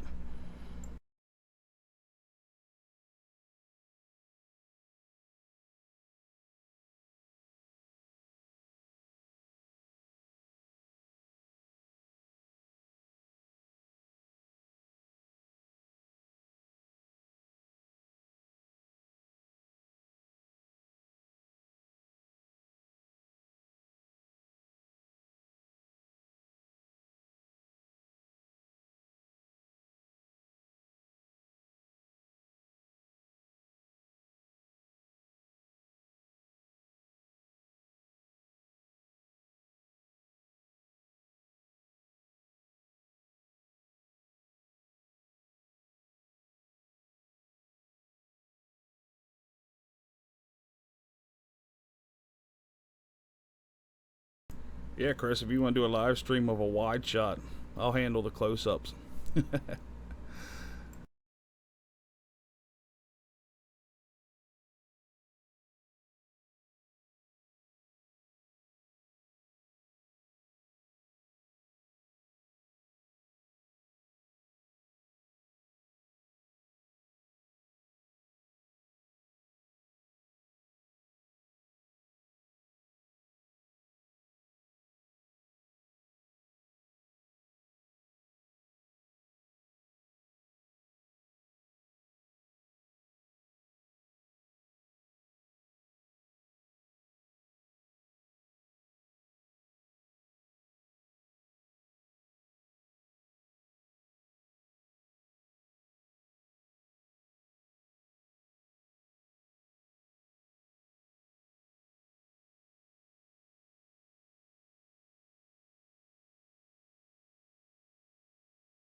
Ohio, that setup with the webcam thing seems to be working out pretty good for you. I was actually looking at the video. Pretty impressive. Yeah, if I were you, I'd definitely keep on that track. It's working that good for you.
It does kind of look like a pyramid in that crater, doesn't it?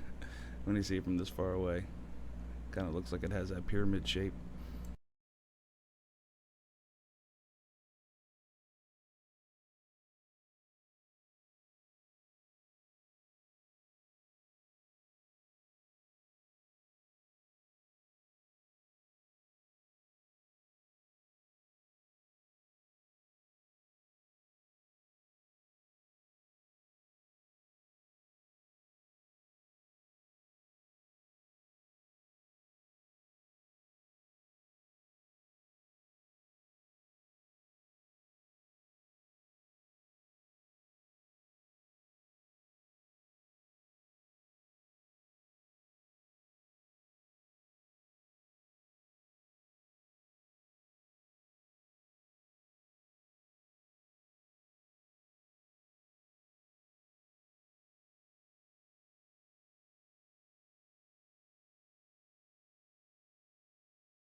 Zoom in and zoom in and zoom in.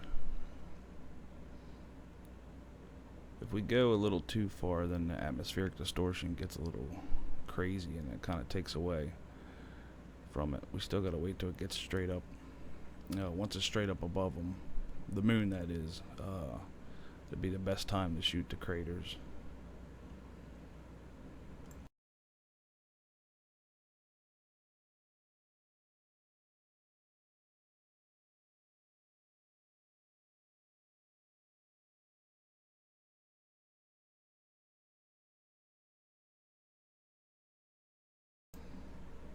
Fantasy, you won't be able to see any of the landing sites. They're so small compared to what we're looking at.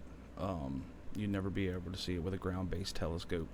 I mean, we could have a humongous one, and we still wouldn't be able to see it. It's just too small of an area. I think I have a video in my playlist somewhere that explains why we can't see none of the landing sites for Apollo or any of that, just because of the size of it.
Yeah, Relic. If we had a telescope that was above the Earth, like floating around in space, didn't have to put up with the Earth's atmosphere, we could zoom in on Jupiter and Neptune and all those, no problem. That's what the Hubble basically is meant to do.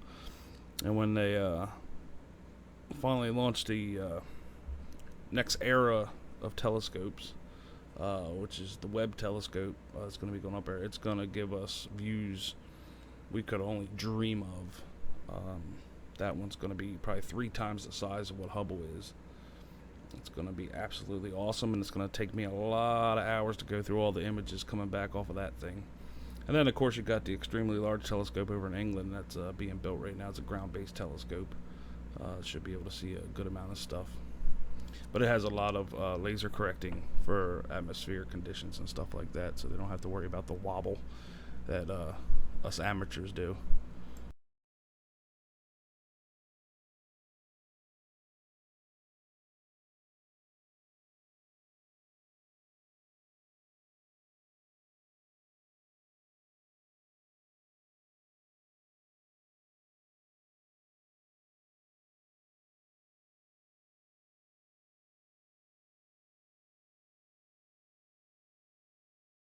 It's so funny how Paul is so obsessed, like, he considers this not a clear view. Only him. Like, to most people, this is like the clearest they'll ever see the moon, and he's down there like, oh, it's not a very clear night. Oh, the guy. Perfectionist, people. He is a perfectionist. And I love it. But this is, I consider this very good viewing conditions.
I guess it's time for my shameful plug, but if you guys want to see more moon streams like this, and you haven't already, make sure you click that subscribe button, and we'll keep bringing them to you.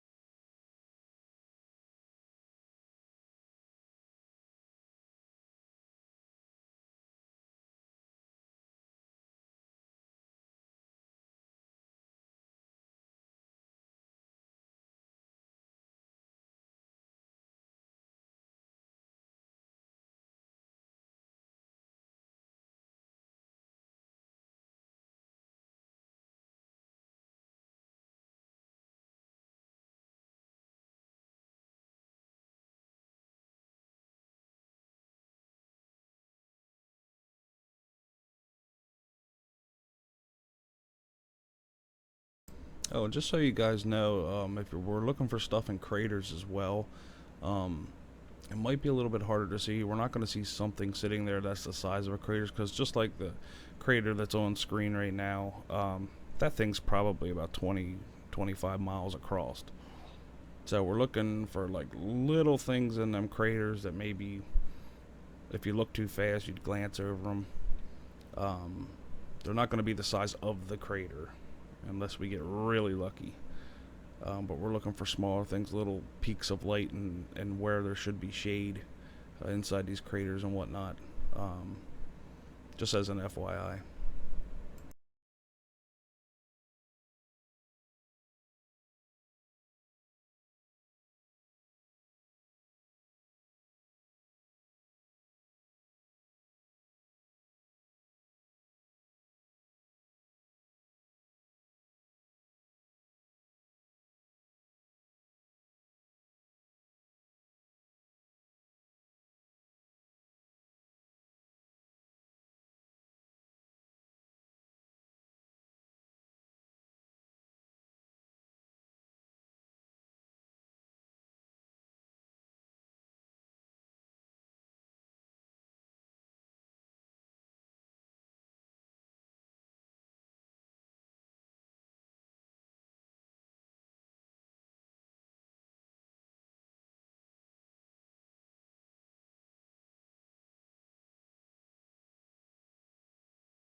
Hip. I wouldn't really know without a topographical map.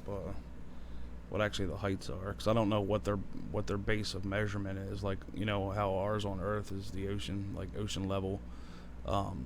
It's how we measure elevation above sea level. So I'm not sure. I should look that up actually. What their base is, what they're taking it from. I don't know. It's from Marcosium or one of those. It's probably going to be from one of the flattest points. I know that. Because it has to be big enough to take a complete measurement around the whole satellite there. So yeah, I'm not sure what the elevation would be.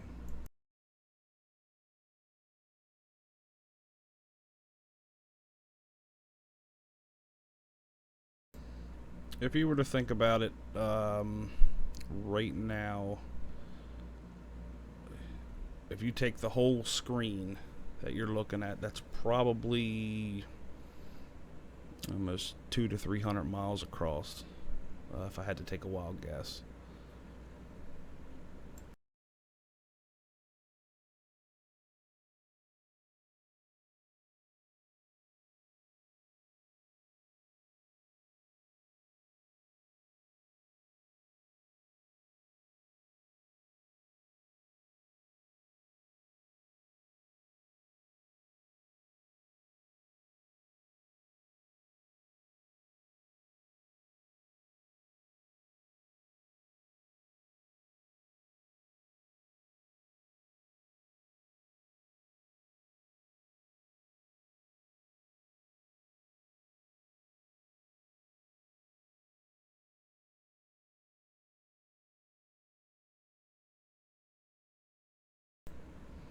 Yeah, I can't wait for who is it? China's going there. Has plans for a manned moon mission in 2018, I believe it is.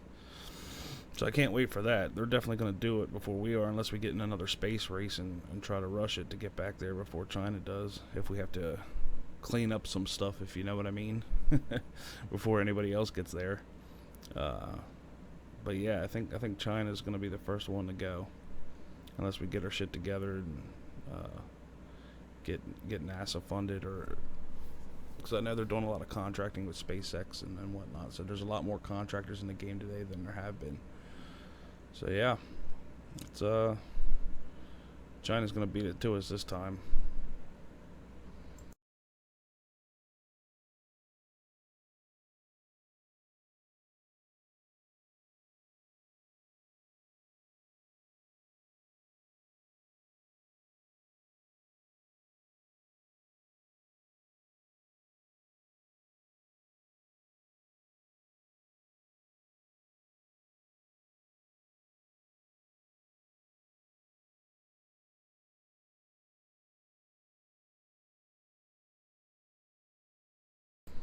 Looks like we got some high level clouds running across the screen.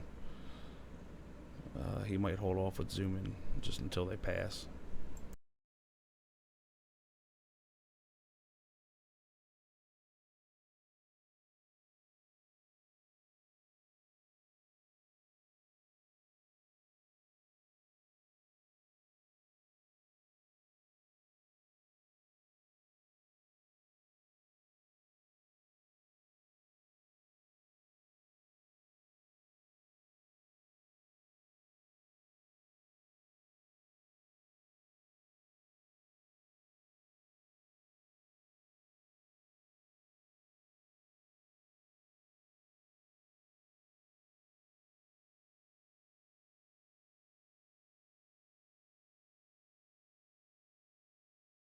Is Take Back Space actually streaming right now? Did Chris go off to actually start a stream up, or is he still floating around here somewhere?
I should know this already, but where's everyone from? Like, obviously, Ohio's most likely from Ohio. But where's everybody else from? Got any West Coasters here, or across any of the oceans from the States? Let me know.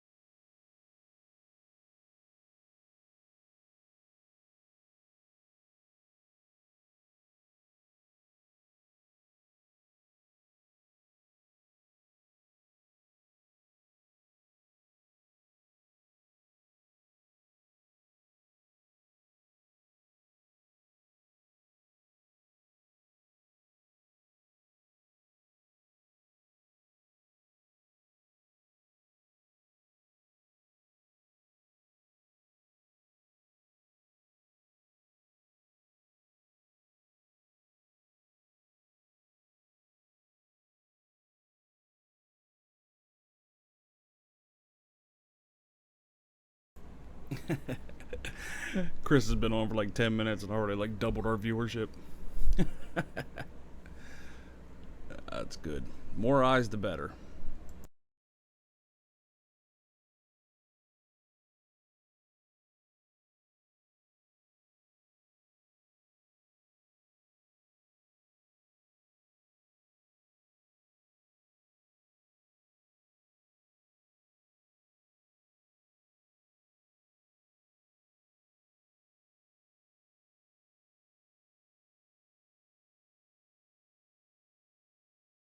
All right, Ohio. I'll post a link here in a little bit from your video.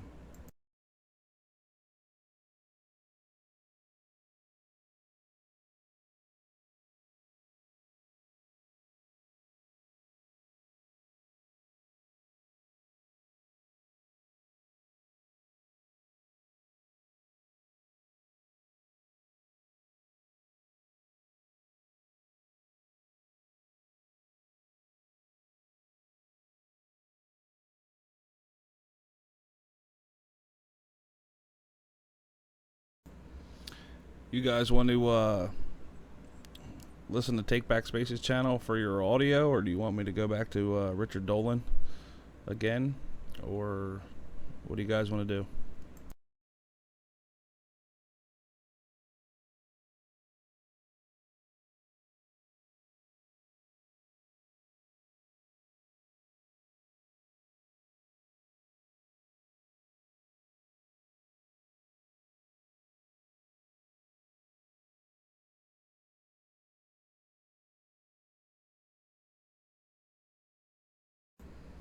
Maybe I'll do one better, and maybe I'll maybe I'll steal Chris's audio stream from his feed.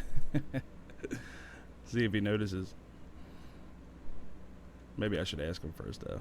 I just don't want to go stealing his audio, especially since it's songs that he writes.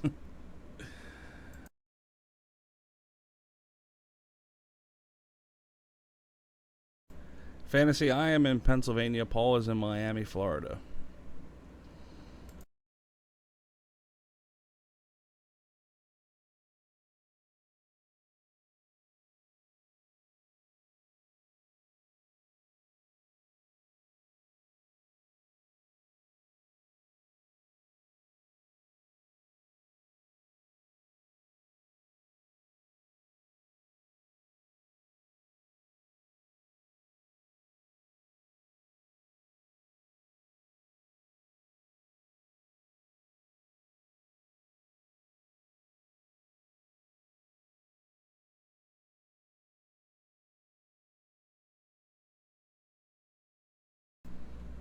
Yeah, go ahead, Hip. See if he minds if I steal his audio stream.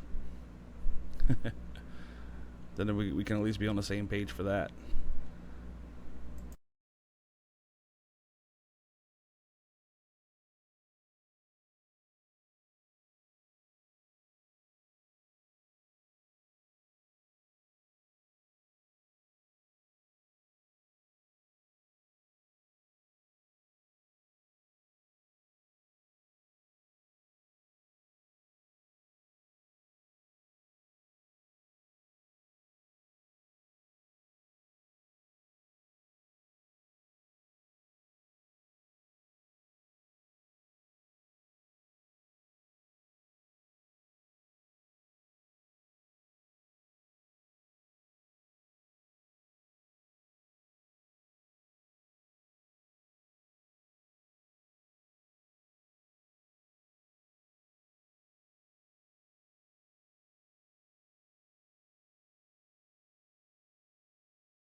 Yeah, it looks like I'm gonna be playing Chris's audio anyway. You give me a minute or so I can get it all set up.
What's up there, Brandon Funky Nuts? Shout me out, bro. How you doing?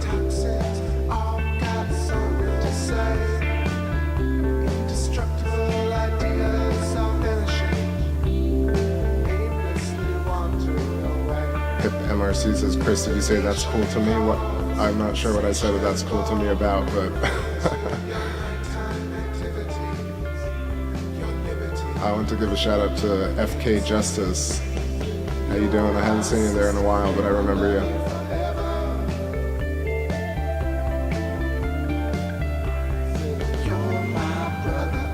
What's up, Daylight? What up? Put the new camera bit up, Chris. Yeah, no, I know I gotta do a lot of stuff, but I've actually been trying to study the moon. I went back and looked at all these different documents from the 1900s and 1930s and so on about how they used to discuss the moon, and there's a lot of interesting information. I don't know if right now is exactly the time for it, but there are articles talking about like how the moon is so cold that literally snow forms in the mist in the atmosphere of the moon, and the moon does have atmosphere apparently. And a lot of people used to speculate there was snow and ice and salt and all this crazy shit on the moon. So I don't know, I've been studying that all day long, all night, all work and no play makes Apollo not get out of low Earth atmosphere, low Earth orbit. I don't know. You guys asked me some questions. It's a bit late. I'm just rambling right now. Chris, may Keith stream your audio on his channel? Yeah, I said that was cool. Totally, of course. All this is for shareability, friends. I already am. Awesome, no problem. Aroo! Fantasy Ecstasy. Keith wants to know if you could. Yeah, I know. All good.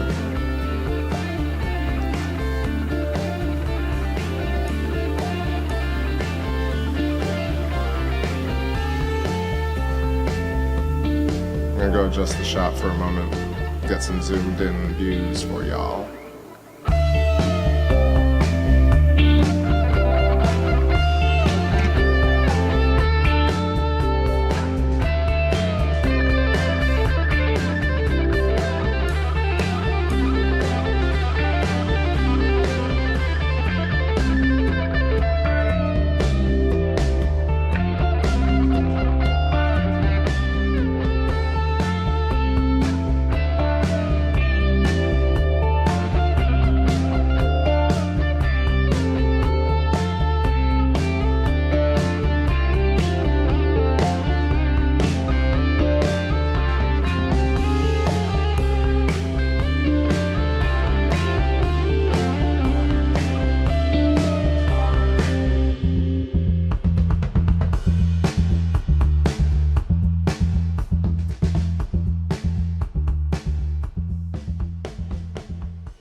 Keith. Best of both worlds tonight, dual moon streams.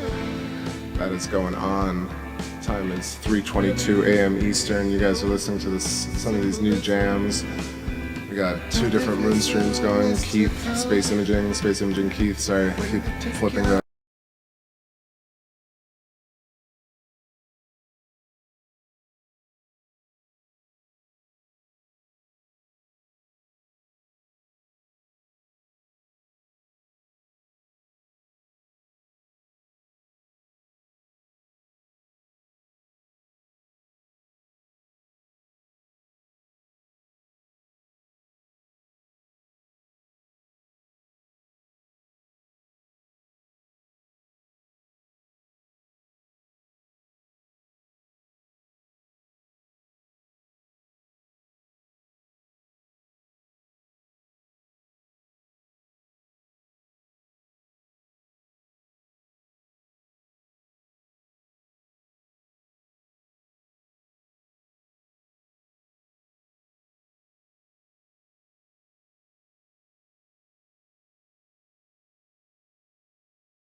Any of these nasty, whether messages or statements that are made about you, I mean, it's just something that, your mom would tell you, but it's really true. You can't take things personally. When things get really bad, when people actually attack you, I would recommend you take a minute and you just step outside of the situation. And what I mean by that is, first of all, it doesn't mean that we don't need criticism at times. Constructive criticism. I think we all can benefit from that. But if you feel you have good intentions and someone else is demeaning you, I recommend you do your best to step back psychologically and simply observe. You see the other person, you see yourself, almost like you're outside of yourself. This is not the same thing as disowning the situation, not at all. But it will allow you to see that 9 times out of 10, the hostility of other people directed against you is based at least as much, probably mostly, on their own preconceptions of who you are more than anything else. It's usually not based on you. Now again, that doesn't mean don't accept constructive criticism. We benefit from that. It's important to sift out the emotion from critiques and to see if there's anything that we can learn from it. If there is, and you know what, then the person who criticizes you is doing you a favor by letting you know about something important that can help you in the future. But the emotional content, the vitriol, the anger, that is just them working out something inside themselves. Yeah. Or not even working it out, but actually just projecting their own inner demons onto you. And that includes the need to punish, the need for vengeance, these types of things. So I recommend do your best at that. It's never easy. It's never easy. I remember the first time that I ever read a negative review of anything I did. This is like early on, long time ago. And It's a natural reaction. You read something like that and your heart starts to race and you feel the blood rushing. And that happened to me. And I remember thinking, but wait, my mom thinks I'm cool. Why doesn't this person like me? And I think that's like how we are. Yeah, and we're not really used to thinking that other people are not going to like us. Yeah. Now, in the case of that, I mean, this is a person who's critiquing my work. It was totally fair. Yeah. But we're not, we get attached to that and we don't want to be attacked and we take it like a personal thing. And we got to learn it's okay. It's actually okay. Now, the other thing is, again, reminding ourselves that not everyone plays nice in the sandbox, and that is unfortunate, but that is true. All right. One thing I did a lot of kind of off-the-cuff writing about this whole controversy in the last week, and I'm just going to paraphrase myself a little bit here to basically say that, look, whether it's me or any other researcher out there, that everyone is wrong sometimes, even on things that are important. All right, everyone gets wrong on something at some point or another. And as I've often said, I've said this long before I did UFO research, I reserve the right to be wrong about things in the future because that is part of life. You go into something unknown. Yeah. Sometimes you get it right. Sometimes you don't. Right. Sometimes you handle it perfectly. Sometimes you don't. And so, as I've been saying all along, we're an inherently difficult field to begin with. UFOs is a mystery. On top of that, you've got obfuscation, you've got deceit, you've got deception, you've got cover-up. So here's what I'm going to say to those of you who are emboldened to stay. All right? The first rule, the most important rule, is always to maintain your curiosity. And you got to realize that without curiosity, you're never going to be asking important questions. Second, you got to remember to have some courage. That means courage in your investigation, which includes, by its very nature, willingness to make a false step. And it also means courage in the face of other people. You got to have it. You got to step up, and you have to have that. And finally, you got to maintain integrity, and you got to maintain honesty in your conclusions. And that means sometimes changing them when you need to do it. If you're genuinely interested in this mystery, you've got to remember all of those things. All right. I think I interrupted you for a moment there, Race, but one thing I just want to say, I guess the last thing I'm going to say, because we're getting toward the end here and maybe what other things to comment on here, but patience is a virtue. Taking the long view is a virtue. And by that I simply mean, there are constant controversies that come up. There are constant jostlings of the ship, as it were, that, you're on your way toward a destination and the waves are going to hit the sides of the ship, and sometimes you're going to get wet and it's not fun, and there's drama and there's tension and there's anger, but you've got to take the long view.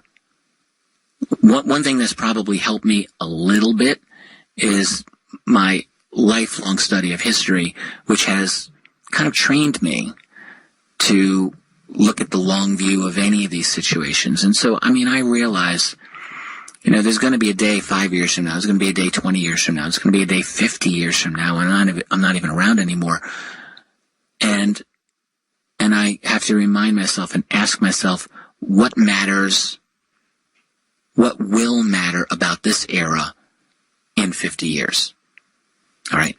So keep your eyes on the prize, and remember that a lot of these small or these like flare-ups of anger and these flare-ups of controversy, they have a certain shelf life, and then they're gone. Some last longer than others, is true, but basically we're in a good position here because those of us who care about this mystery can focus on the genuine, mysterious phenomenon itself and exercise our curiosity and exercise our courage and exercise our integrity. It gives us opportunities to do all of those things and much, much more. And actually to despite the difficulties, despite the people who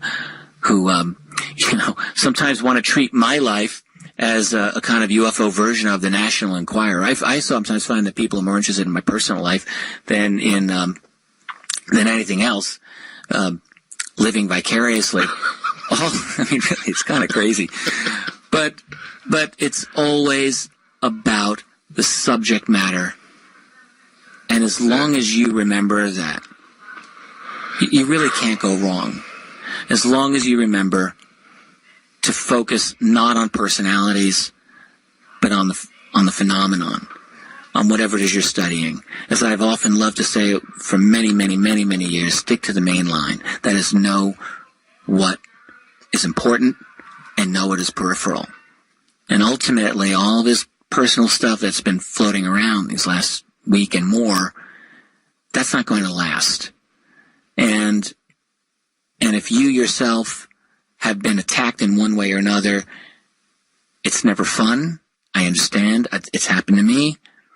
But you have to keep in mind that this is coming from someone. Most of these people, we don't even have much understanding of ourselves, much less someone else that we're talking about that we've never met. All right? So these are not coming from a place of knowledge. So just keep all of that in mind. Chin up. All right? It's not the end of the world. This is not Armageddon. This too shall pass. Yeah. It's actually all okay. I was a little worried. Rich had to talk me off the ledge there. But, Dazzlecat in the chat room said it so well. Criticism is good, but attacking it just isn't. And it's, no matter what side of the fence you're on, taking the high ground is the right way to go. But I've not always taken the high ground. But, surrounding myself with good people like yourself, and specifically Chase Kletsky, she is one of my closest. She's my family. I'll just put it that way. Mine too. Chase is my sister, and she knows she's close, dear friend is just an understatement in every sense of the words. But she has taught me so much, and I'm so thankful to have her in my life. My life is much richer and much better with you and her in it, and the entire KJR staff, KJR family here. They're all such unique individuals, each in their own way, and they all carry themselves professionally, and they do such a good job, and that's why they're here. That's why I want to work with them. And they all did such a great job this week amidst, an awful barrage of sociopathic. Let me mention one last thing, and I know we got to wrap it up because we got to get to Jimmy Church here. But yeah, he's got Paula Harris coming on tonight as well, so it's going to be good. All right, good. Well, what is I think one of the most important things is that when the emotions start to get really intense, wherever, it's really important. I can't say this enough. I wish I had known this lesson in some moments of my personal life, to be honest with you. But when things get really intense, it is more important than anything to calm the hell down and slow down, and to make sure you are polite, and to make sure you remain as objective as you possibly can, even though your heart may be racing, even though the blood may be going to your head. We got to slow down, because what we don't want to do is exacerbate an already inflamed situation. Yeah. It's not good, and it doesn't help anyone. It never helps. It never does. And I've been on both sides. Listen, I'm not perfect. I've been on both sides of that, where I have just lashed out to defend myself or someone that I know and care about. And it just, there's no way I can convey the true essence of how I feel when I do that. So I just have to, taking a step back is truly the best way to do it. Exercise your patience and just, take a deep breath and last thing. Yes, no, totally. Yes. Last thing. The need to be right is kind of a trap. It is. That sure is. Yep. And I've fallen into it. Probably everyone listening, we've probably all fallen into it. It's a trap. Been there. Yep. We have to remember, you're not always going to be right all the time. Don't feel the need to justify it. Don't feel the need to have to be right all the time, because if you do that, you're going to really make life difficult for you and a lot of the people around you. Okay. With that, I believe it is time to say goodnight. I want to thank Race. I want to thank you very, very much for being on here with me tonight. More than even other nights, it's been great having you here. I want to thank the people in the chat room, and I want to thank you on the other end of the connection. I am Richard Dolan. I am looking forward to the next time I am with you. Please stay tuned for 3 hours of Fade to Black featuring Jimmy Church, who will be interviewing my friend, Powell Harris. Hope you enjoy that. Good night.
Helping experiencers. And as you know, Starborn Support Radio is the voice of Starborn Support International.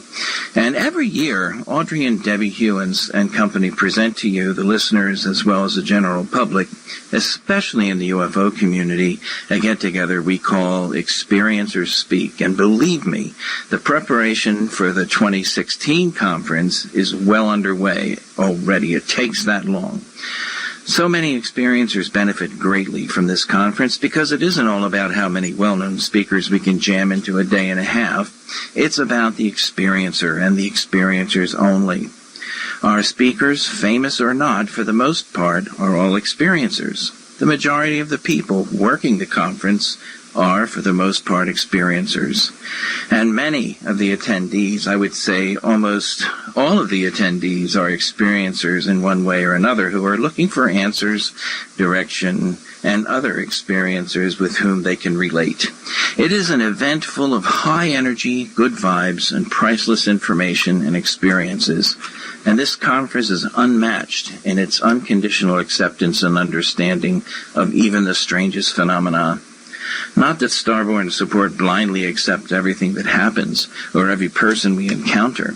Instead, the experiencer is welcomed, and if after investigation it is found that the person's experiences are something other than alien or paranormal, we provide them with direction and hopefully a person who will, on the other end, help them. But take a moment and think. All of this activity, the conference, and the operation of Starborn Support, it's all voluntary and self-financed. The Experiencer Speak conference costs come right out of the pocket of the Hewins family. Imagine the thousands of dollars it costs to pay speakers, to transport them, house them while they are here, rent the venue, supply all of the food and drink, and even the transportation to and from the airport. Believe me, it's financially draining, and you figure, how much longer can this go on for this family? They're so generous. One of these years, there will be no Experiencer Speak conference. Money does not grow on trees. But the Hewins family will be living in them if they do not receive some help. And personally, I consider the Experiencer Speak conference an event comparable to Labor Day or Halloween or Thanksgiving. It's an annual event I and many others look forward to.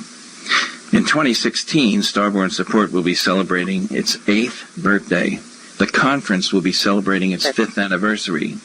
There may not be a 6th, unless, that is, you consider a donation to Experiencers Speak. Every dollar offsets the cost for the Hewins family and guarantees that there will be another event to bring us all together. The initiative, of course, is called Experiencers Helping Experiencers, and it is open all year until the next conference takes place. You can send in your donation, and any amount will do, from $1 up to, well, you get the picture directly to the top. Audrey and Debbie will surely appreciate your help, and we all who work on the conference will as well, because helping experiencers gives you an opportunity to be a part of the conference beyond just being an attendee. Your dollar is like a brick in the road of progress in the work to move alien abduction, contact, and even UFO witnessing into the mainstream for all fields of science, from psychology to medical to physics to research, and begin to understand the experiencer phenomenon. After all, remember, you, the experiencer, are representatives of the future. You, men and women, as well as children, hold the key, the answers, and the understanding to this phenomenon. Now, when we're close to the end of the show, I'm going to ask Audrey to give everyone the information where they can send anything that they wish to share with us, donation-wise, because I think I want to kick this off as soon as we can so that we can help them out to have a fantastic 2016 conference.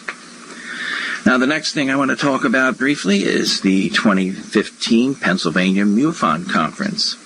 Now, on October 9th and 10th, MUFON will be holding its annual conference for the eastern half of Pennsylvania.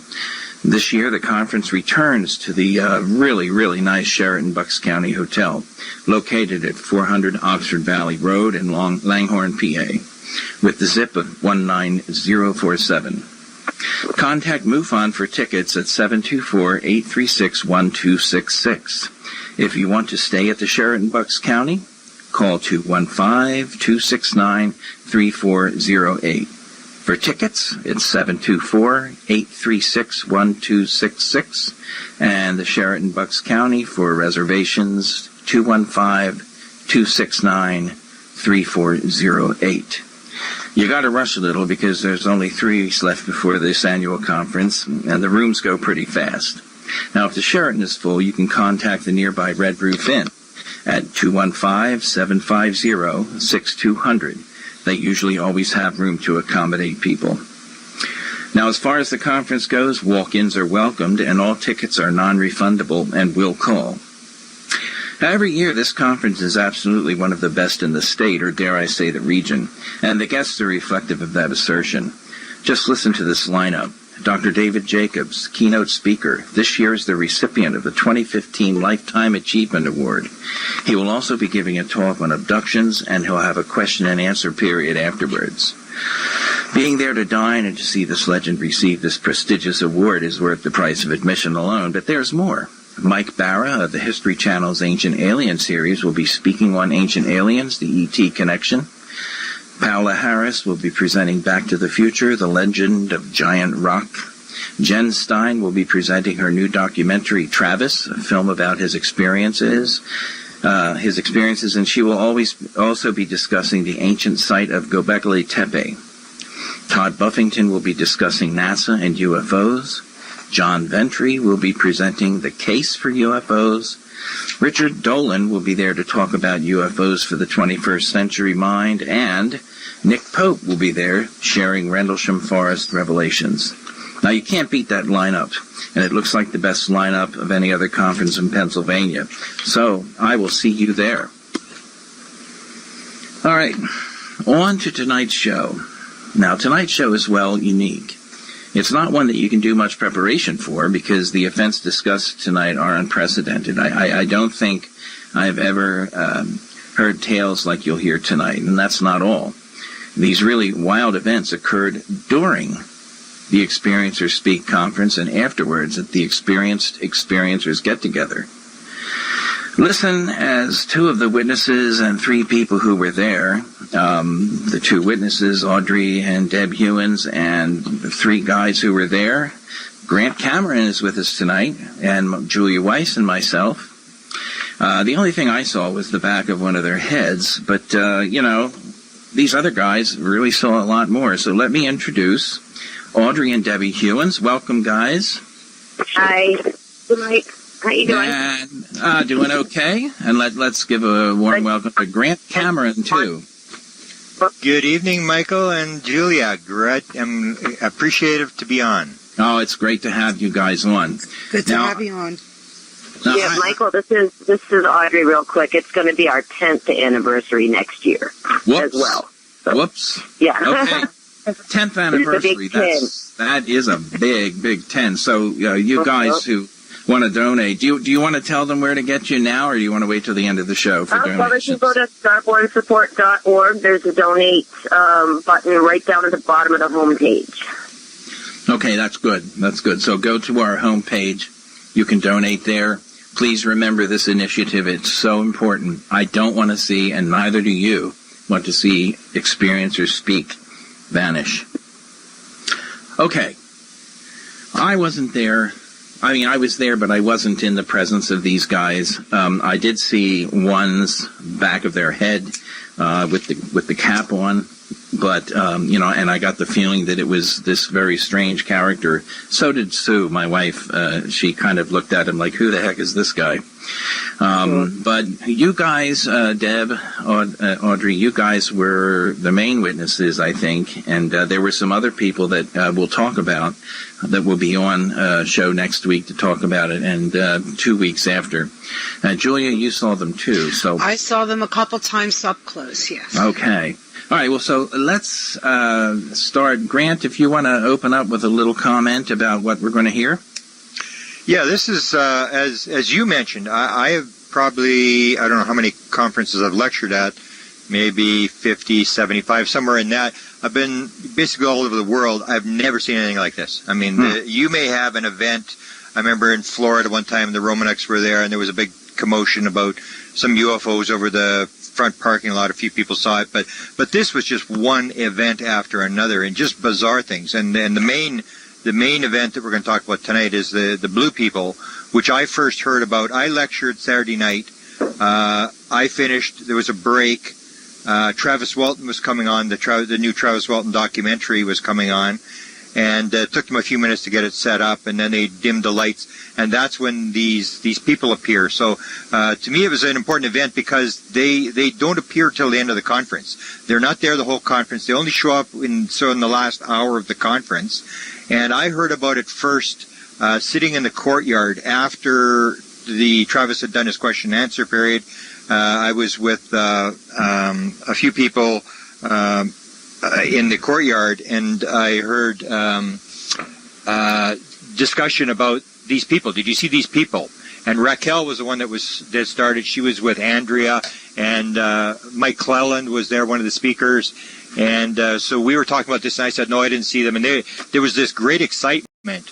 And then some more people came out of the hotel, and one of them had seen these people, and this conversation started, and it got so noisy. So people were so excited talking about this that the hotel actually came and told us to shut up. That we were disturbing the thing. They kicked us in. Yeah, a bunch of them actually had to go in. They actually had to go in the hotel. So it was a real sort of real commotion. I mean, the next morning when I went into the hotel, we were all meeting at 11 o'clock. We were all going out to the cabin, Audrey's mother's cabin, and we were all waiting there. And it was at that point when I found that Keith from BC, from Kelowna, BC, had actually gotten a photo of this thing. And that's when I started to spread the word. I got Raquel and Andrea and Mike and anybody that I could get a hold of to say, hey, this has been confirmed. We've actually got a photo of these people that everybody was talking about last night. So that was my sort of involvement, is really to get this thing going and to let everybody know and try to gather the witnesses together as to who had seen these people. Man.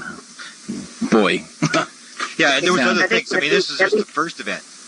There was events all week long. It was just one thing after another.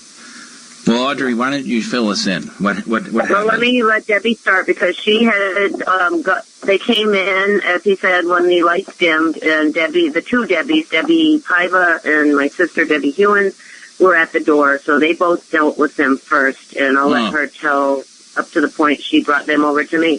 Should we bring Deb Paiva on one of these weeks? Yeah, that might be. Okay. Right. Debbie, take it away. Yep. Okay. I remember it was in the middle of a presentation. I don't even remember whose it was. It might have been Travis's.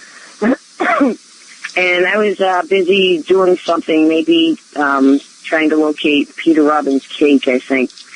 And this man came up to me. He was a tall, older gentleman, and he said, "Excuse me," and I turned around, and my first impression was, good Lord, this poor man's going to drop dead any minute, because the color of him, he looked like a dead person, and it really shocked me. But then another older, taller gentleman came over, and he had the same complexion as this other one, so, I didn't think anything about, oh, this is really odd. I just, my mind just said, okay, I guess this is normal color for them. No E.T., oh, this is an alien popped in my head. I don't know why. I mean, we're at the conference. It should have, but it didn't. This man came over, and he had a very odd accent. And he asked me who he pays to get in. And I said, well, you can pay me. And he had two $20 bills in his hand, and he really looked, I don't know, confused. And when I told him that he could pay me and we can get him a wristband, and it was $20 each. And then from behind me, a blonde lady came running over. She had the same accent. I didn't really get a look at her. I know she was a little shorter than me. She's kind of heavy set. But she stayed in my, behind me, and she started telling, telling me that, with the same accent, that, a blonde lady in a sweater told them that they can all get in for free. And I'm thinking, my brain's racing. I'm like, blonde lady in a sweater, who do we have that's blonde that works, at the door or whatever? And I couldn't think of anyone. I'm like, well, can you point her out? Do you see her? And she just kept saying, a blonde lady told us we can get in for free. And I'm like, well, we don't have a blonde lady that works the door for us. And she kept, insisting that a blonde lady in a sweater said that they can get in. And Debbie Piva was sitting on the other side of the room, and I saw her look over. And she got up because I found out later that she noticed that these people didn't have any wristbands on. That's why she got up, and she started walking over, and she had a maroon sweater on. And Debbie Piva, as we all know, people don't know, has black hair, long black hair. And it's the farthest from blonde you can get. And when Debbie started walking over, the blonde lady behind me pointed at her, and she said, "That's her. That's the blonde lady in the sweater that said we can get in for free." And then I'm thinking, oh, Jay, this lady's she's far from blonde. I'm like, well, look, and Deb came over, and I asked her, look, these people said that you told them that they could get in for free. And she looked kind of confused, and she said, no, I didn't say that. And like, excuse me? I think she came and got me after that. Well, yeah, you came, she went to get you, and then I told them, I was like, listen, you guys have to pay. Everybody has to pay $20 a piece. And there was 4 of them. I didn't get a good look at the third one at all. I don't even remember seeing the third one. I know he was there, but I didn't look at him. I only saw the 2 that first confronted me. And I told them, look, it's going to be $20 a piece. And this man, the one in the ball cap, the one that first came up to me holding the money, he's, wobbling funny. They're all kind of wobbling. I'm thinking they're drunk or something, but it didn't smell any liquor, and they just wobbled funny. Wow, that's weird. And he understand it really strange when Debbie came up to me and said, can you handle this? And they gave me a quick rundown. Let me finish. Go ahead, he went to hand me $40, and I'm like, no, it's $20 a piece. And he's looking at me like, what? So I was like, well, you need 4 of those 20s, and that's when Audrey came over, and I was trying to, tell this man that it's not 40, it's 20 a piece, and he really didn't even know what a $20 bill was. So they started rummaging around in their pockets, and then Audrey came over, and so I'm all confused as it is, and I'm all flustered because these people, and one at a time, guys. I'm all set. She can take over because she came over to talk to them after. Okay. Yeah, well, Deb and Deb were like, well, they haven't paid and they don't have wristbands, and they kind of left, and so these people were very left in that state of confusion, and they had this lot of money in their hands now. And the guy with the hat, he seemed like he was, the one that they were all looking to, the leader or, maybe the husband. It definitely seemed like the woman was kind of bossing him around from behind him, like they were a couple. Maybe, if you see a couple and there's the woman wants to, kind of tell him what to do. So she was kind of pulling on his shirt and talking in their very strange accent. So he's got this wad of money, and I realized that they didn't know what to do with it. So that's when I pulled them over into the light, over where the room was lit up. There was the bar was over there. So I pulled them over into the brighter room, and I was really paying attention to him, and I saw his hands as he was holding the money. And when he went into the light, that's when the light hit his skin. And I realized that, their skin is very, very different. And I did a quick scan, and there was the woman and then I believe two other gentlemen behind him. And they were all continuing to stand behind him.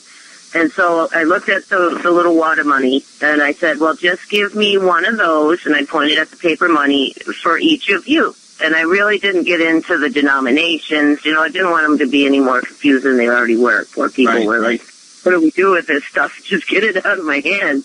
Jeez. So, I said, just give me 4. And so he took out 4 of the, wadded up bills he had, and he gave them to me. And I said, now you're all set, and you can go ahead in. And they, they walked in, and from what when they started walking away, my son had joined me at that point, and I'm watching them, and I'm watching like they are obviously drunk. And I'm saying, look at them stagger. I mean, they were wobbling. It was very strange. But well, it seemed that they went. What's that? One at a time, guys. Did you guys. get a look at the woman? Debbie, did you see the woman's skin color? I saw that she was standing behind him, and when they were in the shadow, I thought that they were maybe Hispanic, definitely darker skin, and they all had the skin tone. But he's really the only one that kind of stepped into the light where I could deal with him, so I didn't see her or the other two up close. So I only saw 2 of the skin color. I didn't notice the other 2's colors. Pretty amazing. So what do you make of all this? What happened inside the conference? This is Audrey again. I remember Travis, not long after, he was sitting at the table still, and I walked over and sat with him after that happened, and he had leaned over, and he said, these people came over, and, they have, kind of bluish skin. And he said, I said, well, what did you say? And what did they say? He said, well, it was basically small talk. But he said he was fighting the urge to ask them what was making them so blue today. So that was he was choking down that joke. So it was noticeable. And, he said that he had looked at them and the color went up into the hairline, so there was no paint border. There was no pooling like at the elbows or around hair follicles where paint would gather and collect. Right, he said he noticed that. Right. And it said that it went right up into their clothing. So, it was their color. And there were 4 of them in the conference. Did they watch anything? Or?